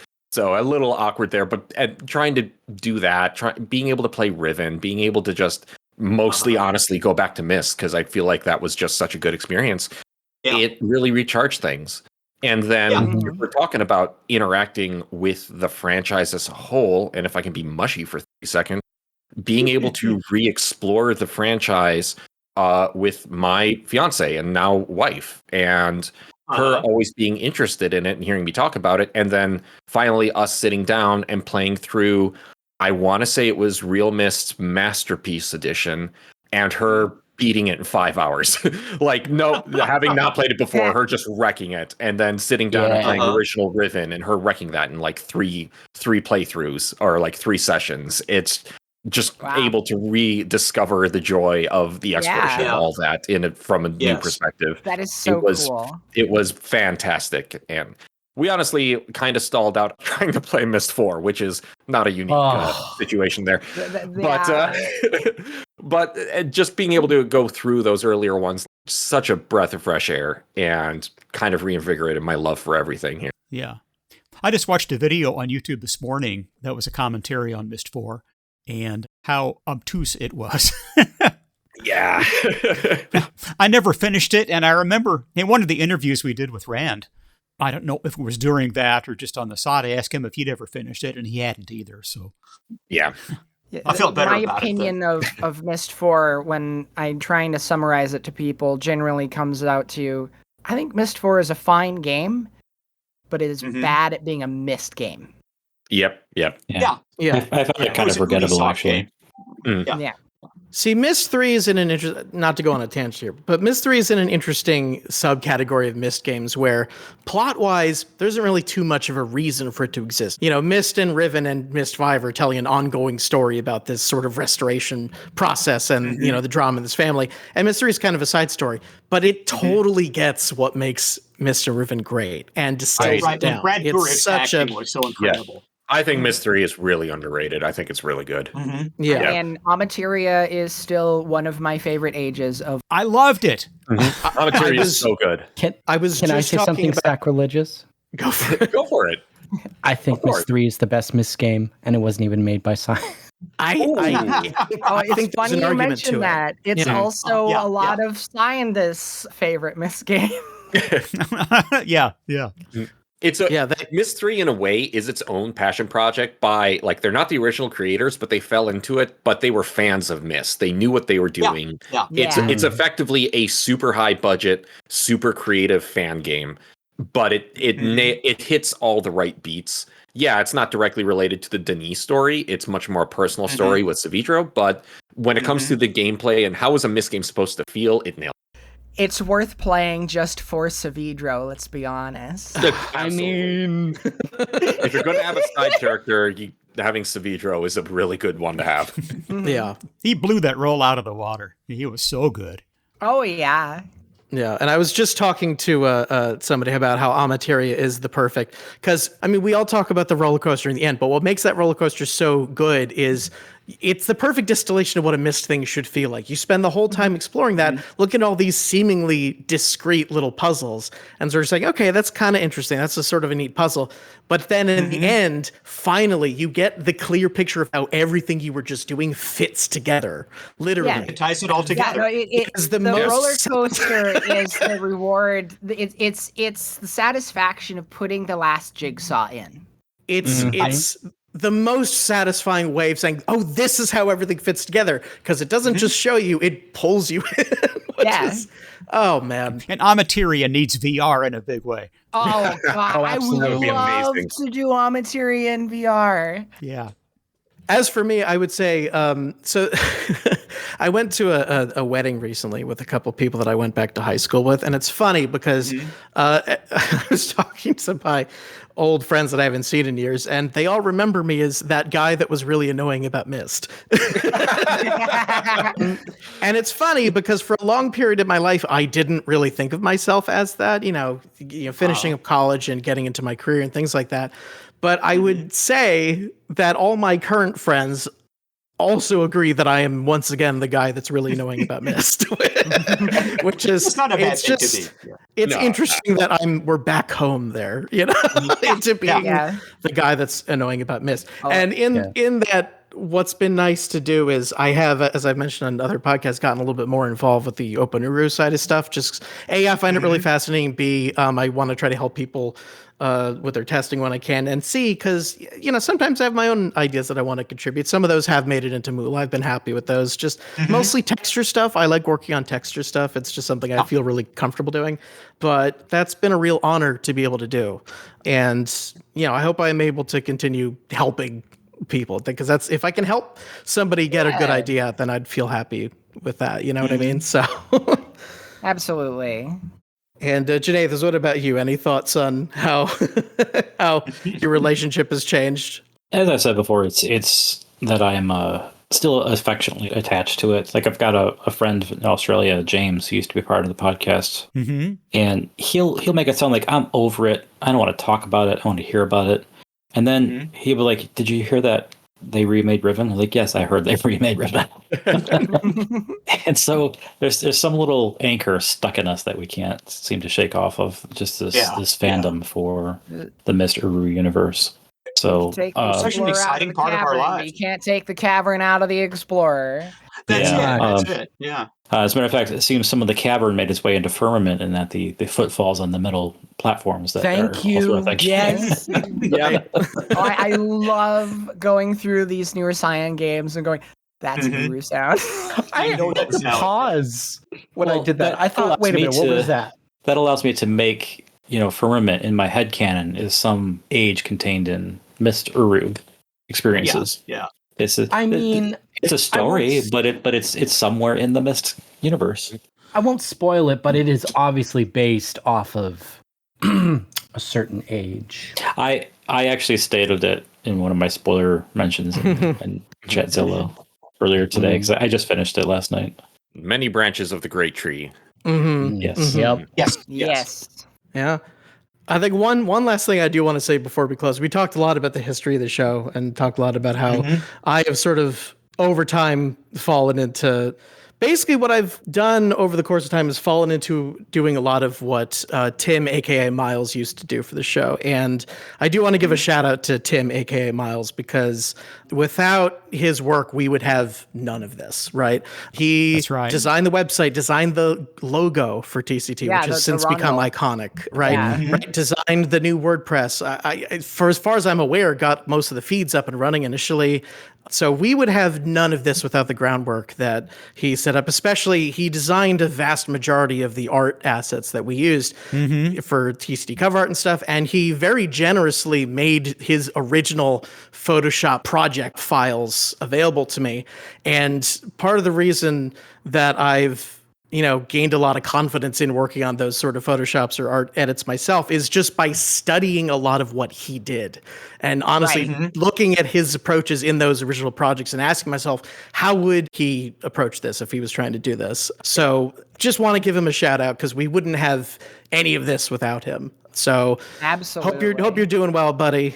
Thanks for laying the groundwork. As for us, I think that's going to do it for us today. It's been such a joy having you all here. My goodness, yes. Yeah. Yeah. For the Cavern today, this has been Alhon. To another 20 years. Prost. Dalken Starbine. Farewell, citizens. Fear not, for we shall return. Janathus. See y'all later. Mowog. This is Mowog, leaving the Cavern today, but I'll be back. Tyion. Fare thee well. And me, Maurus, and we are signing off. Take care, everyone.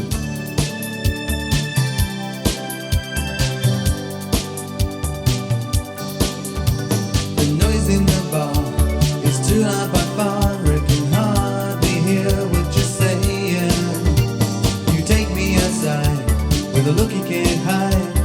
Baby, what game are you playing? Waiting for you, waiting for you.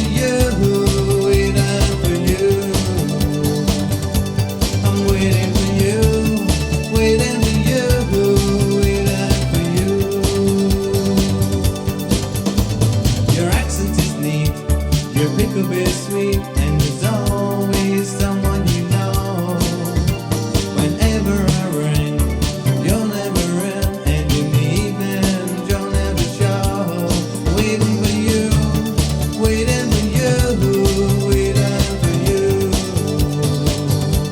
I'm waiting for you, waiting for you, waiting for you, waiting for you.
I'm waiting for you, waiting for you, waiting for you.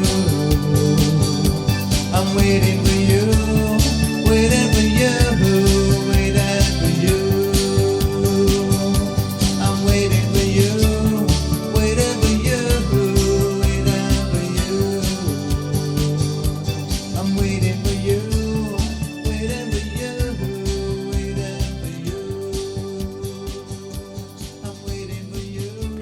was Waiting for You by Mateus.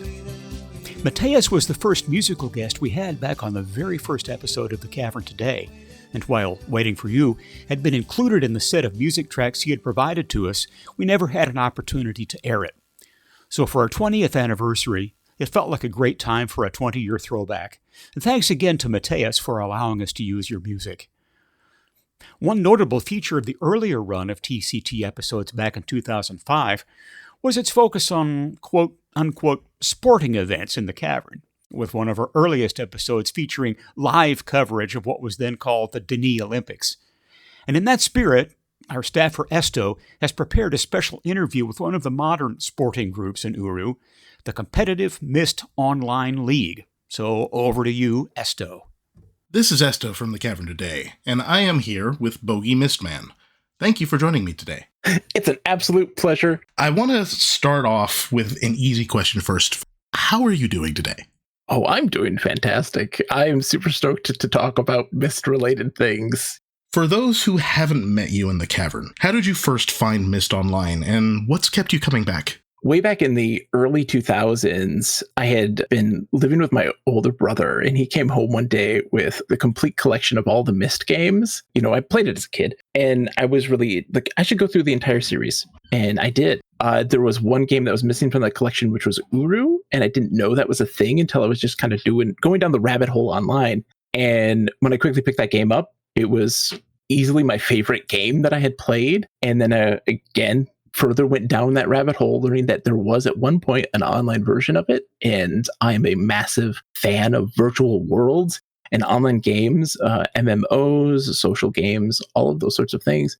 I have a weird penchant for loving games that don't exist or that you can't play anymore. And at that time, Moolah hadn't existed yet, and added another one to the list. And every few years I would check back, and then Moolah came, and I instantaneously jumped into that and spent so much of my time there exploring the Cavern, interacting with other people under various different names. And it's just been a massive passion for me. It is easily my all-time favorite game. It may not be the best game I've played, but it is definitely my favorite. I love it so much.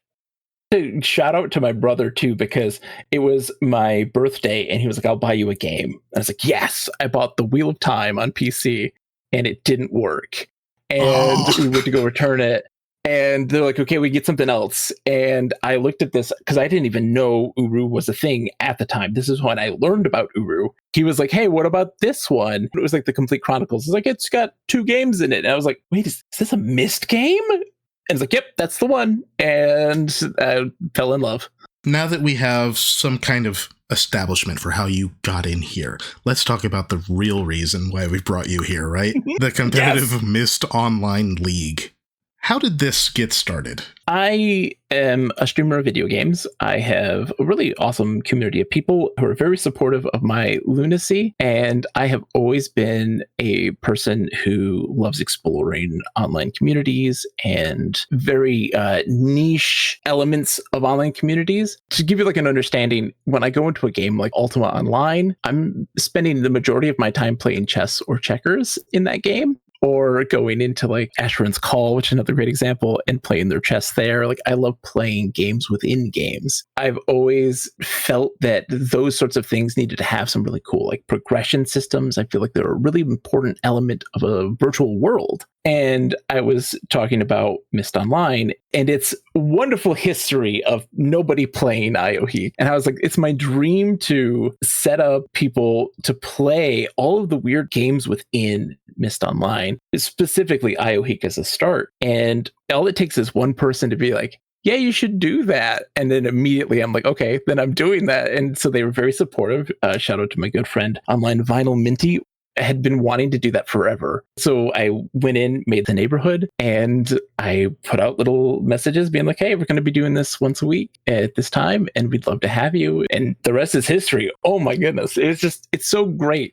I think one of the weird things about doing something like this, it's really important for me to go into those places that are not explored as much, right? And in Myst Online, a lot of people have, of course, explored extensively all the different ages and all those things. But there was one element, especially with IOHeek, that was unexplored And that was its ranking system. How does it work? And like, has anyone ever reached these heights of getting, to rank 2 and these sorts of things? Like, what happens when you have 0 points?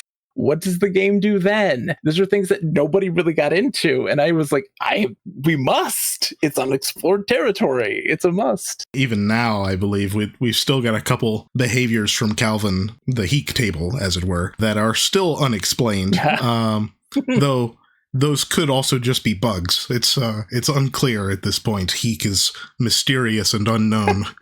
Well, yeah, I mean, especially considering that Heek was like unplayable essentially when Moolah first came in. The tables would work for a couple games and then completely break for the entirety of its life. Like, it would not work again. And it was just this common issue where players just ignored Heek because it was under the assumption that 1, it's either not working, or 2, it's just not going to work. And dude, shout out to all the people who worked tirelessly to make it work and be more stable and consistent. So we touched on it briefly, but let's talk about the building of that community. You said it really only takes one person to say that you start with that, but obviously it takes at least 2 people to play Heek. So who were some of those first people? What do you remember about those earliest days of starting the competitive Myst Online League? It was really funny. I started, I didn't expect anybody to show up, just period, because I was trying to do something that is kind of counterculture to what, Myst typically is. Myst is typically a solitary experience. Myst is also very ephemeral, intellectual, these sorts of things, right? And IOHeek is competitive. Like, I'm trying to make it competitive and like trying to be like, let's look at strategy and treat it like a sport and look at the statistics of things and make it also be more social. That kind of goes against what a lot of people would expect. So I genuinely thought like, oh, no one's going to do this, because I tried to do this with so many games in my life and nothing ever really kicked off. But that first night, I mean, we had a few folks who came in who are now our regulars, Meva and a good friend, Lucario and Axolotl, all great explorers who came in, and they did exactly what I dreamed would be the case. I wanted to make something that I was really playing a lot of Mahjong at the time when I started it. And I was learning about the American Mahjong Society, their whole organization, and just how people play Mahjong. It's similar to like Bridge, the community, right? A bunch of old folks just kind of hanging out and talking about their day and just doing it once a week. And it just wanted that vibe so bad. And it was really surprising when people came in that they immediately kind of took to that vibe and ran with it. And it still persists to this day. I mean, a year and a half later, still have the old guard and lots of new folks that kind of come in and just hang out for a week and maybe come back a couple weeks later and just visit, just see how things are going. And we just talk about our days. It's a good time. Before I forget, do you remember the month and year that this started? I know you just said it's been about a year and a half at this point. Yeah, it was March. I posted a message in the neighborhood on the Imager, and that will tell me exactly when. But it was like the second week of March or something like this. It's so wild to think. I am a person who has massive wanderlust. So I'm always like flutter between projects and ideas and activities. And this is one of the only things that has been extremely consistent in my life, which I have been very appreciative of for sure.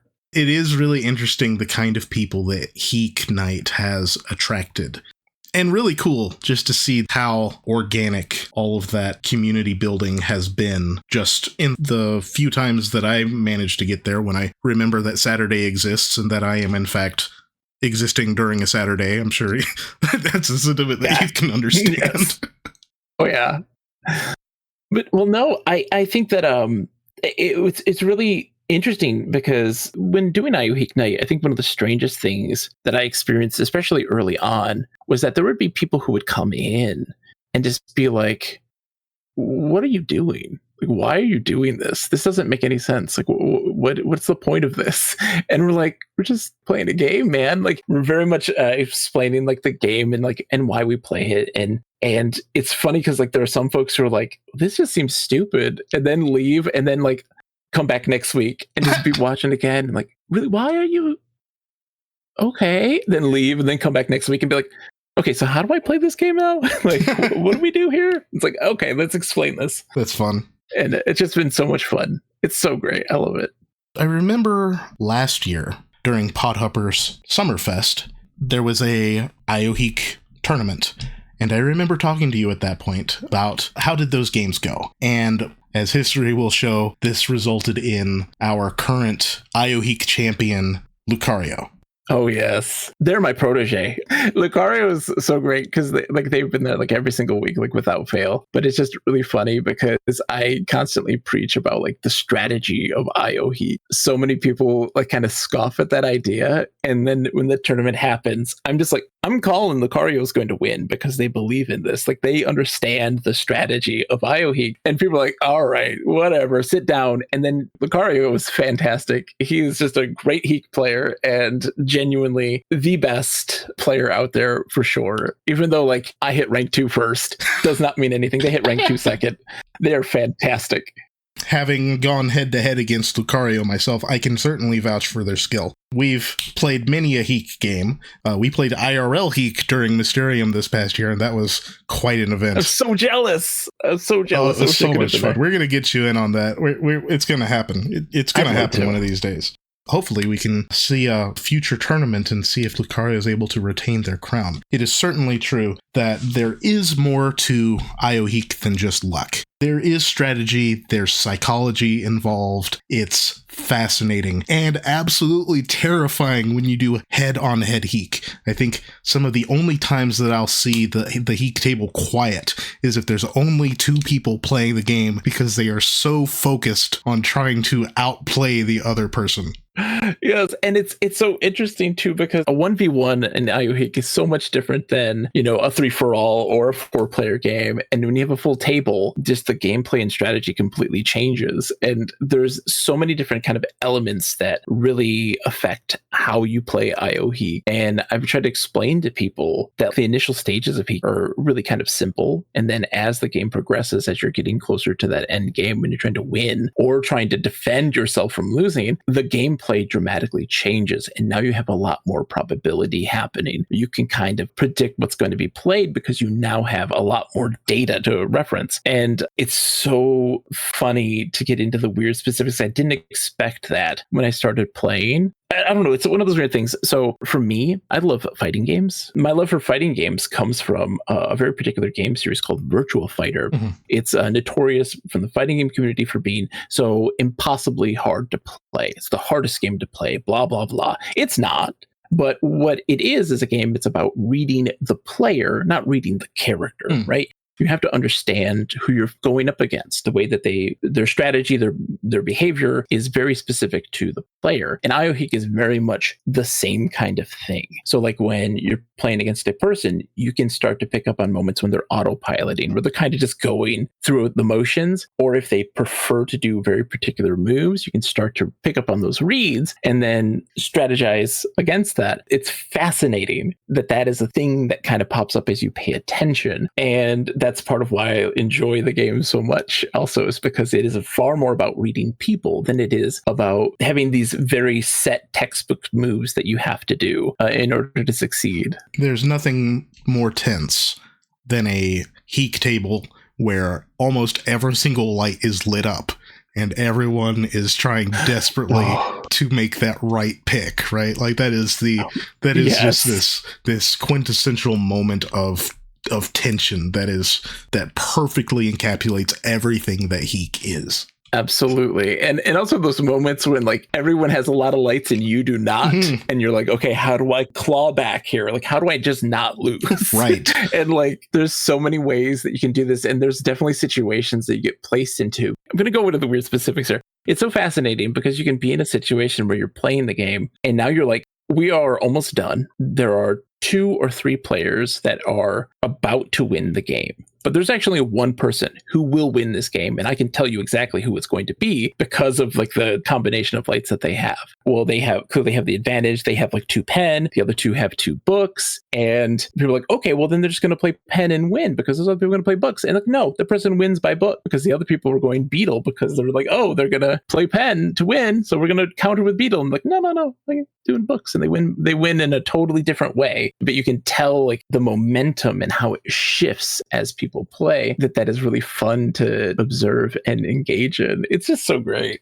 As a brief aside, it is the competitive Myst Online League. And that said, you have been known to do more than just IOHeek. Would you care to talk to us about some of the other events that have been done, if even ever so briefly? A lot of new folks who come in are curious about kind of what we're doing. And some of them are like, hey, I need help with the wall.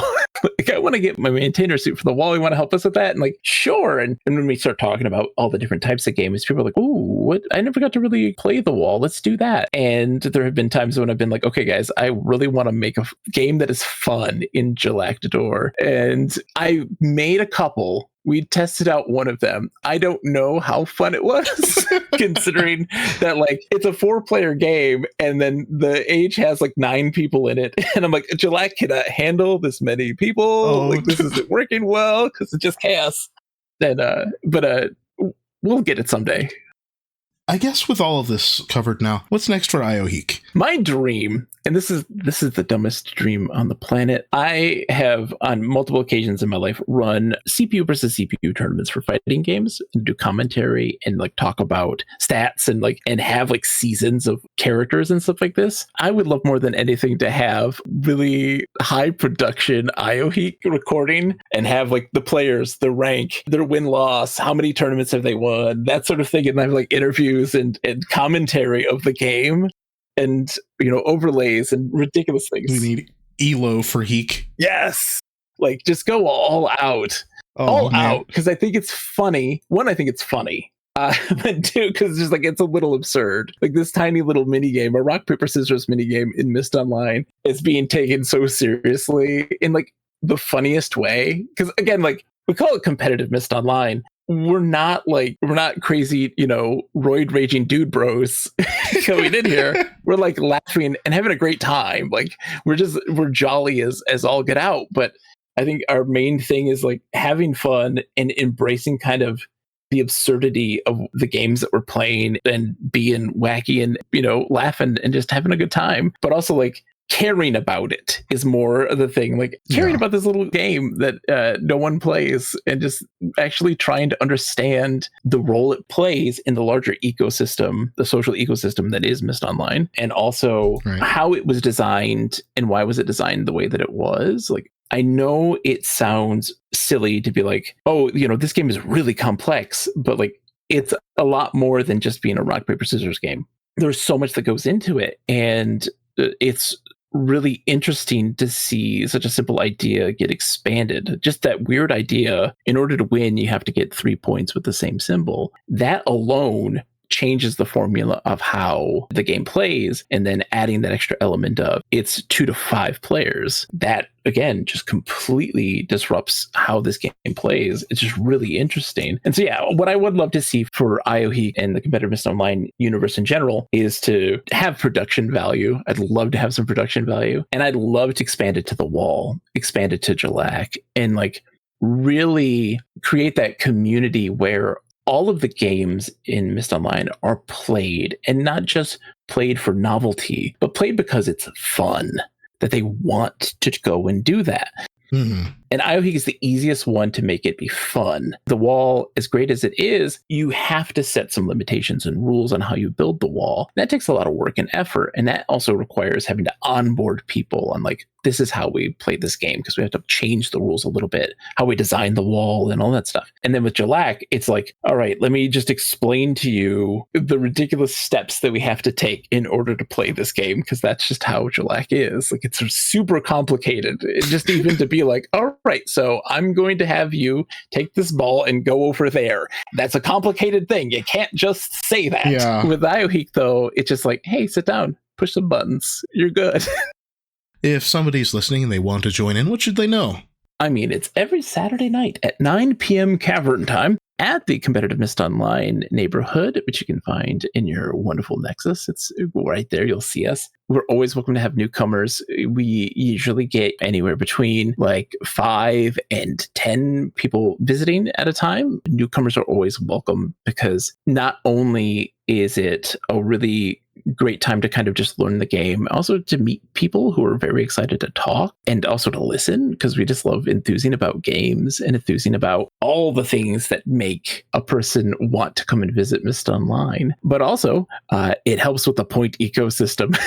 We need points. Right. Let's go. Right. There's so many people on the threshold of rank 2. We need more points to get over that threshold. Yeah, it's really interesting.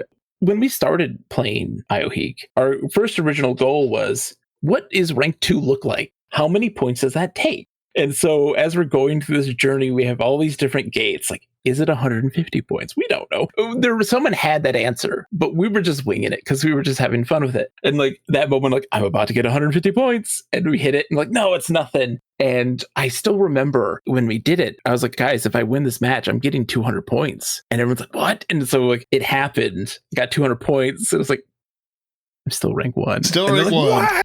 Like maybe it's 201. Maybe it's 201. And we finally got that. And like, yeah, like it's so exciting. And it's such a thrilling moment when like another person gets inducted into that rank 2 Hall of Fame. And also there's two different things that are celebrated in IOHeek.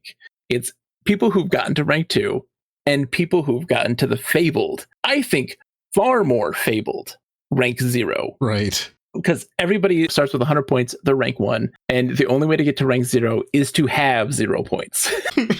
There's only been 2 people that I know of that have hit the fabled rank 0, and they are genuine legends in our eyes, for sure. Far more than the rank 2 folks. Rank 2 come and go, ebbs and flows. Rank 0s, always third lifers.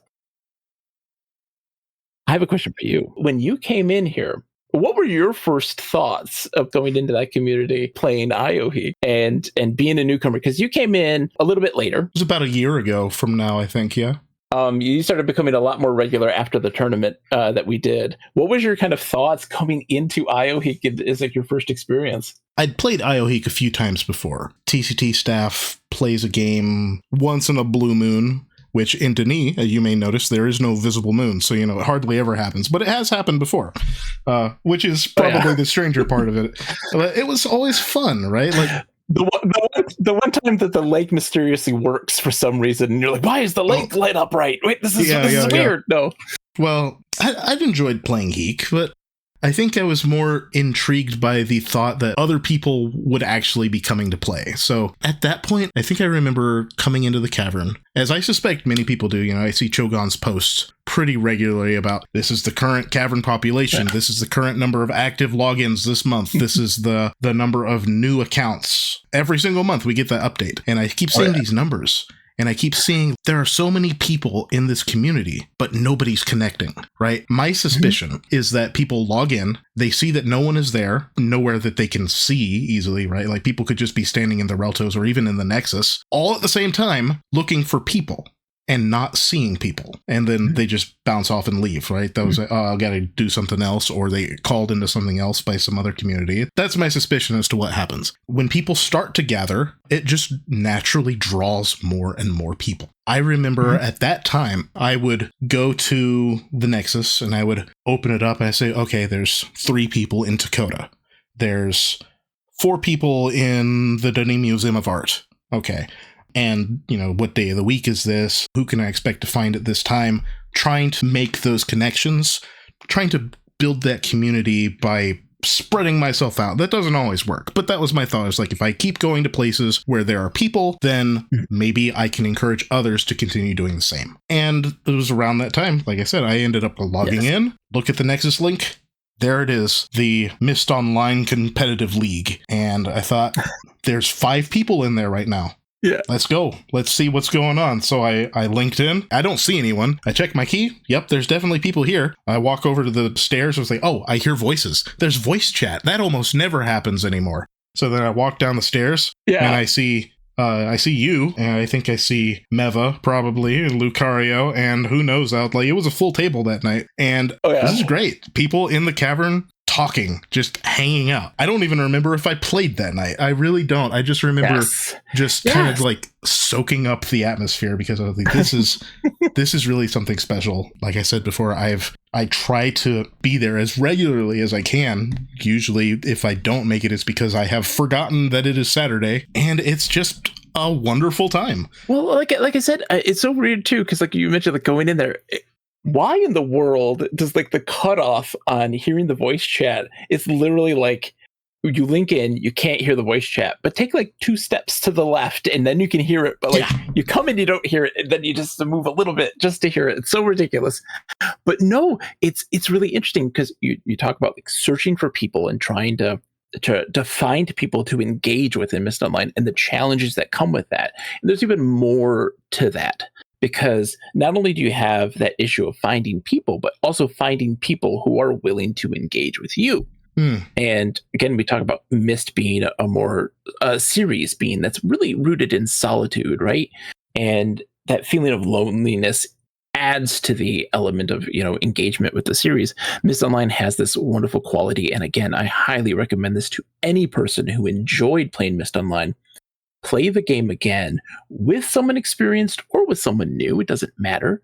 And just walk with them through the game and just observe, because you get a completely different perspective to the game and it shows the brilliance of its design. But for a lot of folks, when you're going into Myst, you either are going to come across people who are walking around not willing to talk, or people who are just AFK keeping the torches burning, like, or trying to just be like, there are people here, see, but like not talking because they're just AFK. And part of why I do a lot of voice chat, because 1, I'm super excited about Myst. I love it so much.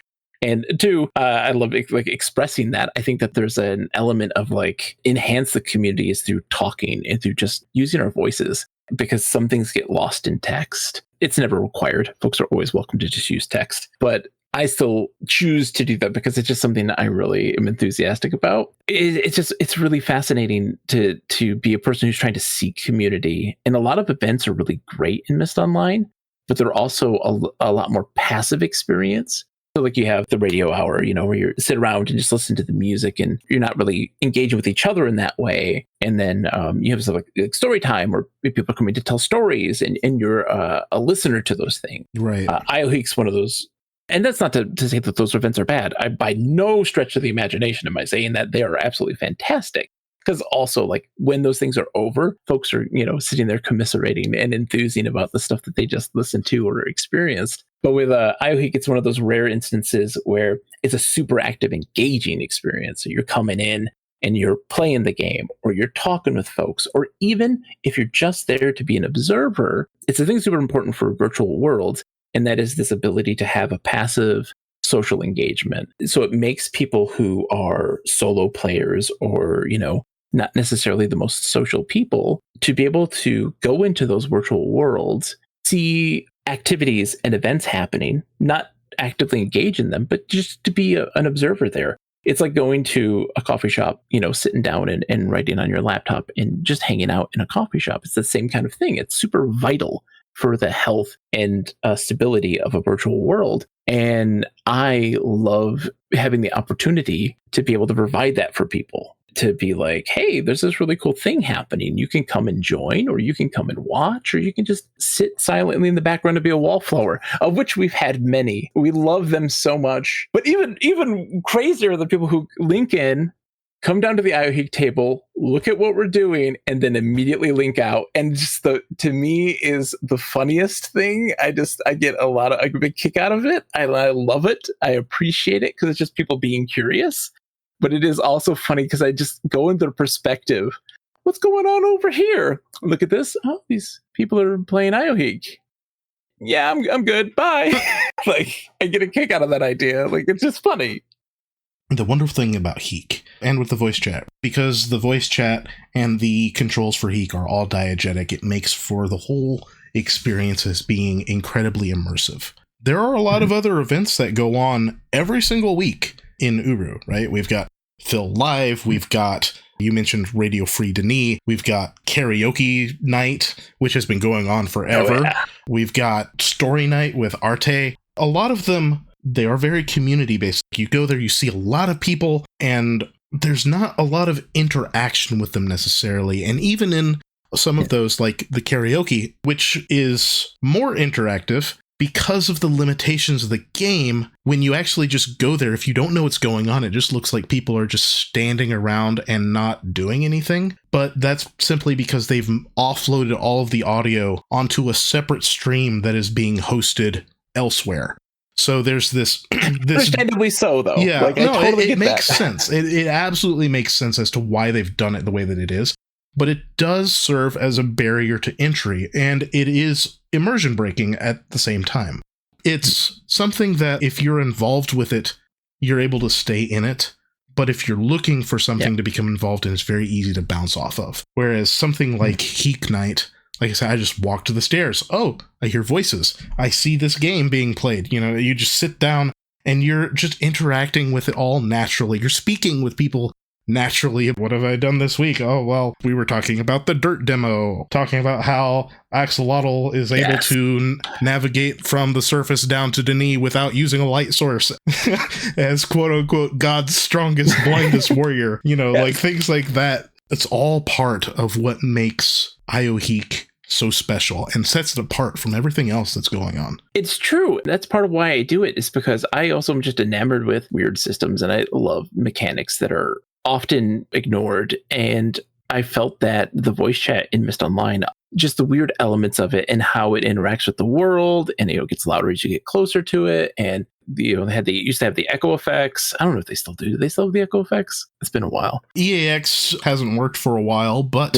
it may be on the horizon. Oh, I hope so. And also just elements where you're in a place like Teledon and start the machinery up and you're trying to talk to your friend and they can't hear you because the machinery is so dang loud. That's for a reason. Yeah. That's on purpose. And I adore that sort of thing. I'm a person who talks endlessly, as all of our listeners can attest to, but also it makes it feel a lot more like a real place. And that's what I want more than anything. I never played Myst and said the loneliness of Myst is a good thing. Like, I really enjoy Myst, and I think that the loneliness helps with the narrative and it helps with the atmosphere and feeling. But I have always been a person who played adventure games with family and friends. We always played together and worked together. And as an adult, that even became exponentially more so when I streamed things. And what was so interesting about Myst Online was it really encapsulated all of the elements that I love more than anything. I love socializing with people. I love social online games, but I also love Myst and all of the things that make Myst so great. And that opportunity to be able to make the neighborhood feel like a real neighborhood and to use it in the way that it was intended. To me, that feels so much more powerful than anything, is that ability to use these systems in the way they were intended to and not do these workarounds. So why I wanted to do IOHeek is also because it uses all the systems that are created by Tyion. And also just the fact, like, we have a leaderboard now. We got a leaderboard working in the neighborhoods. Those things all make me feel very warm and fuzzy. I love it. I love it. I'm glad to see so many people playing. I'm glad to have met so many people, whether they're just passing through or they managed to steal those 20 points from me that are keeping me from reaching rank 2. Yeah. So close. I am so close. I can taste it. I just need to play. You know, sometimes you have nights where you're just batting 0. You got nothing. And then other nights, oh my God, I got 50 points in one night. It's wild. I cannot stress enough the feeling of I'm on a roll, I'm doing great, I'm getting lots of points, and then someone sits down at the table and I'm like, oh, the play for them is really easy. They should play this. And then they play not that, and it's like, oh, I'm totally hosed. I start losing just so much, and I'm like, because that person sat down and they're just playing like a crazy person. They have no strategy. It's all chaos, and it's just I can't handle it. But I love it though. It's the chaos play. I love when I'm doing poorly in IOHeek because it means other people are doing really well, and it means other people are getting to better understand the game. And it makes me feel a lot better and more enriched because I'm like, I got somebody excited so much that they're raising the ranks. You know, when Lucario hit rank 2, I was so excited. I couldn't believe it. Brooketh hitting rank 2. Brooketh would always come in and like sit down, play a game or two, then sit out.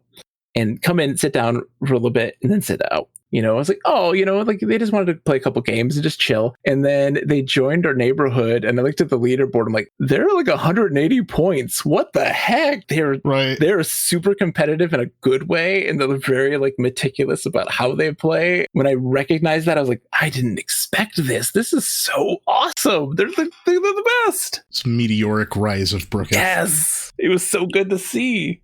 Bogey, I want to thank you for joining us today, sharing this story. It's been really great talking to you about Heek. I look forward to seeing you this Saturday. Yes. And for our listeners, if you would like to jump into the action yourself, come down to the Cavern, look for that weekly IO Heek night on the Myst Online Competitive League. It's 2300 key time. Yeah. And we look forward to seeing you down there. Whether you're a seasoned player or just curious to try, always room at the table, though we really do need to get a second table. Yes. Oh, come on, game room. Let's go. Come on, let's go. This has been Esto from the Cavern Today, signing off. Bye.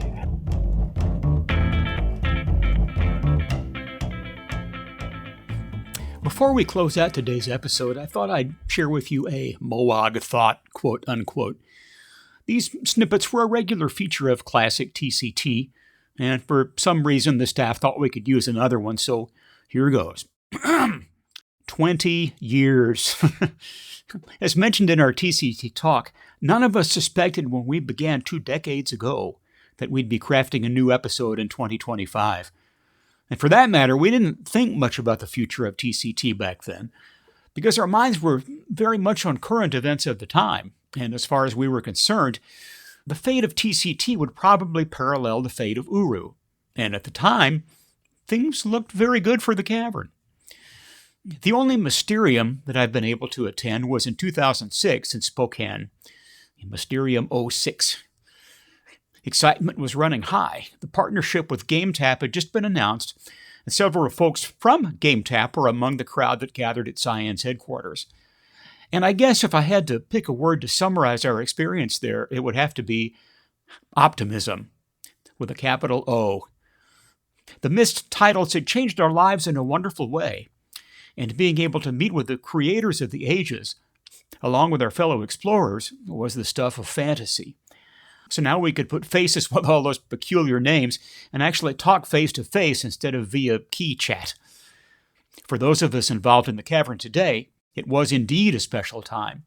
This was our first chance to assemble the team in real life, and to our delight, we all hit it off immediately, because not only did we all have a common interest in things Uru, but we had united around our beloved podcast, and the camaraderie was very real. There was laughter. Lots of laughter, as I recall, and some interesting statistics, such as the age range of our team. Between Supergram and Dalken Starbine, there was a 50-year age difference, and yet, when it came to the Cavern, we were just a bunch of excited kids in a candy factory. So yes, that was 20 years ago. I still marvel at the fact that we're still around. And while I could dwell on the reality that was to happen later with Uru Live shutting down for whatever reason, I won't go there. More importantly right now is that in spite of all the setbacks, the Cavern is still very much alive today. Now the explorers are writing new ages, documenting new stories, and a new call is going out to anyone who will hear it. Uru, in the face of real-world travails, has risen to its original calling, and that is welcoming new explorers who never experienced the original experience, as well as providing a haven for many of us old-timers who never quite left. The magic is still there. The deep city still enchants. The art of writing is very much alive, and the linking sound is still heard in the land. And that, friends, is cause for celebration. Here's to the next 20 years. And finally, a quick note from the team. The Cavern today was saddened to hear of the recent passing of Suzanne Essjay Jedlicka. An OG prologuer and founder of the Safety First neighborhood, Essjay was also a key member of the original TCT team. And even through the Topside era, she continued to spread the word about new releases to community forums like the Great Tree. And it is perhaps thanks to Essjay that we were able to build our audience in the first place. Essjay was a treasure of a human who loved the Cavern with all her heart, and she will be dearly missed. And on behalf of the entire TCT team, we offer our condolences.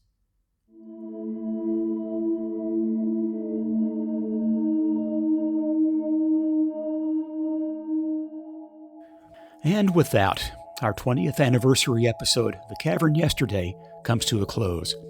We want to give a huge thank you to our listeners who have stuck with us over the last 20 years. We would not still be here if it wasn't for your support. This episode of The Cavern Today contains trademarks and/or copyrighted works of Cyan Inc., and all rights reserved by Cyan. The Cavern Today is not an official Cyan product and is not endorsed by Cyan. The Cavern Today is a Guild of Messengers affiliate, and for more information and Cavern news, visit guildofmessengers.org. For The Cavern Today, this is Mowog, signing off.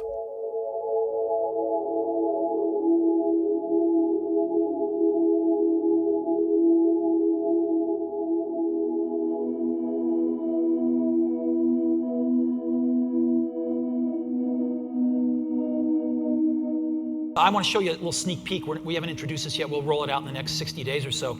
How many of you heard of podcasting? So let me start at the beginning and tell you what this is all about. Podcasting is a word that's concatenation of iPod and broadcasting, right? Put together podcasting. And what podcasting is, it's anybody could make a radio show and put it on the internet and broadcast it out there and anybody else could listen to it. And then what you could do is, because people like to put out multiple episodes of their radio show, you could subscribe to a radio show, and every time it's updated, you'll get the update right on your computer, and it'll go into your iPod when you sync your iPod, right? Pretty cool.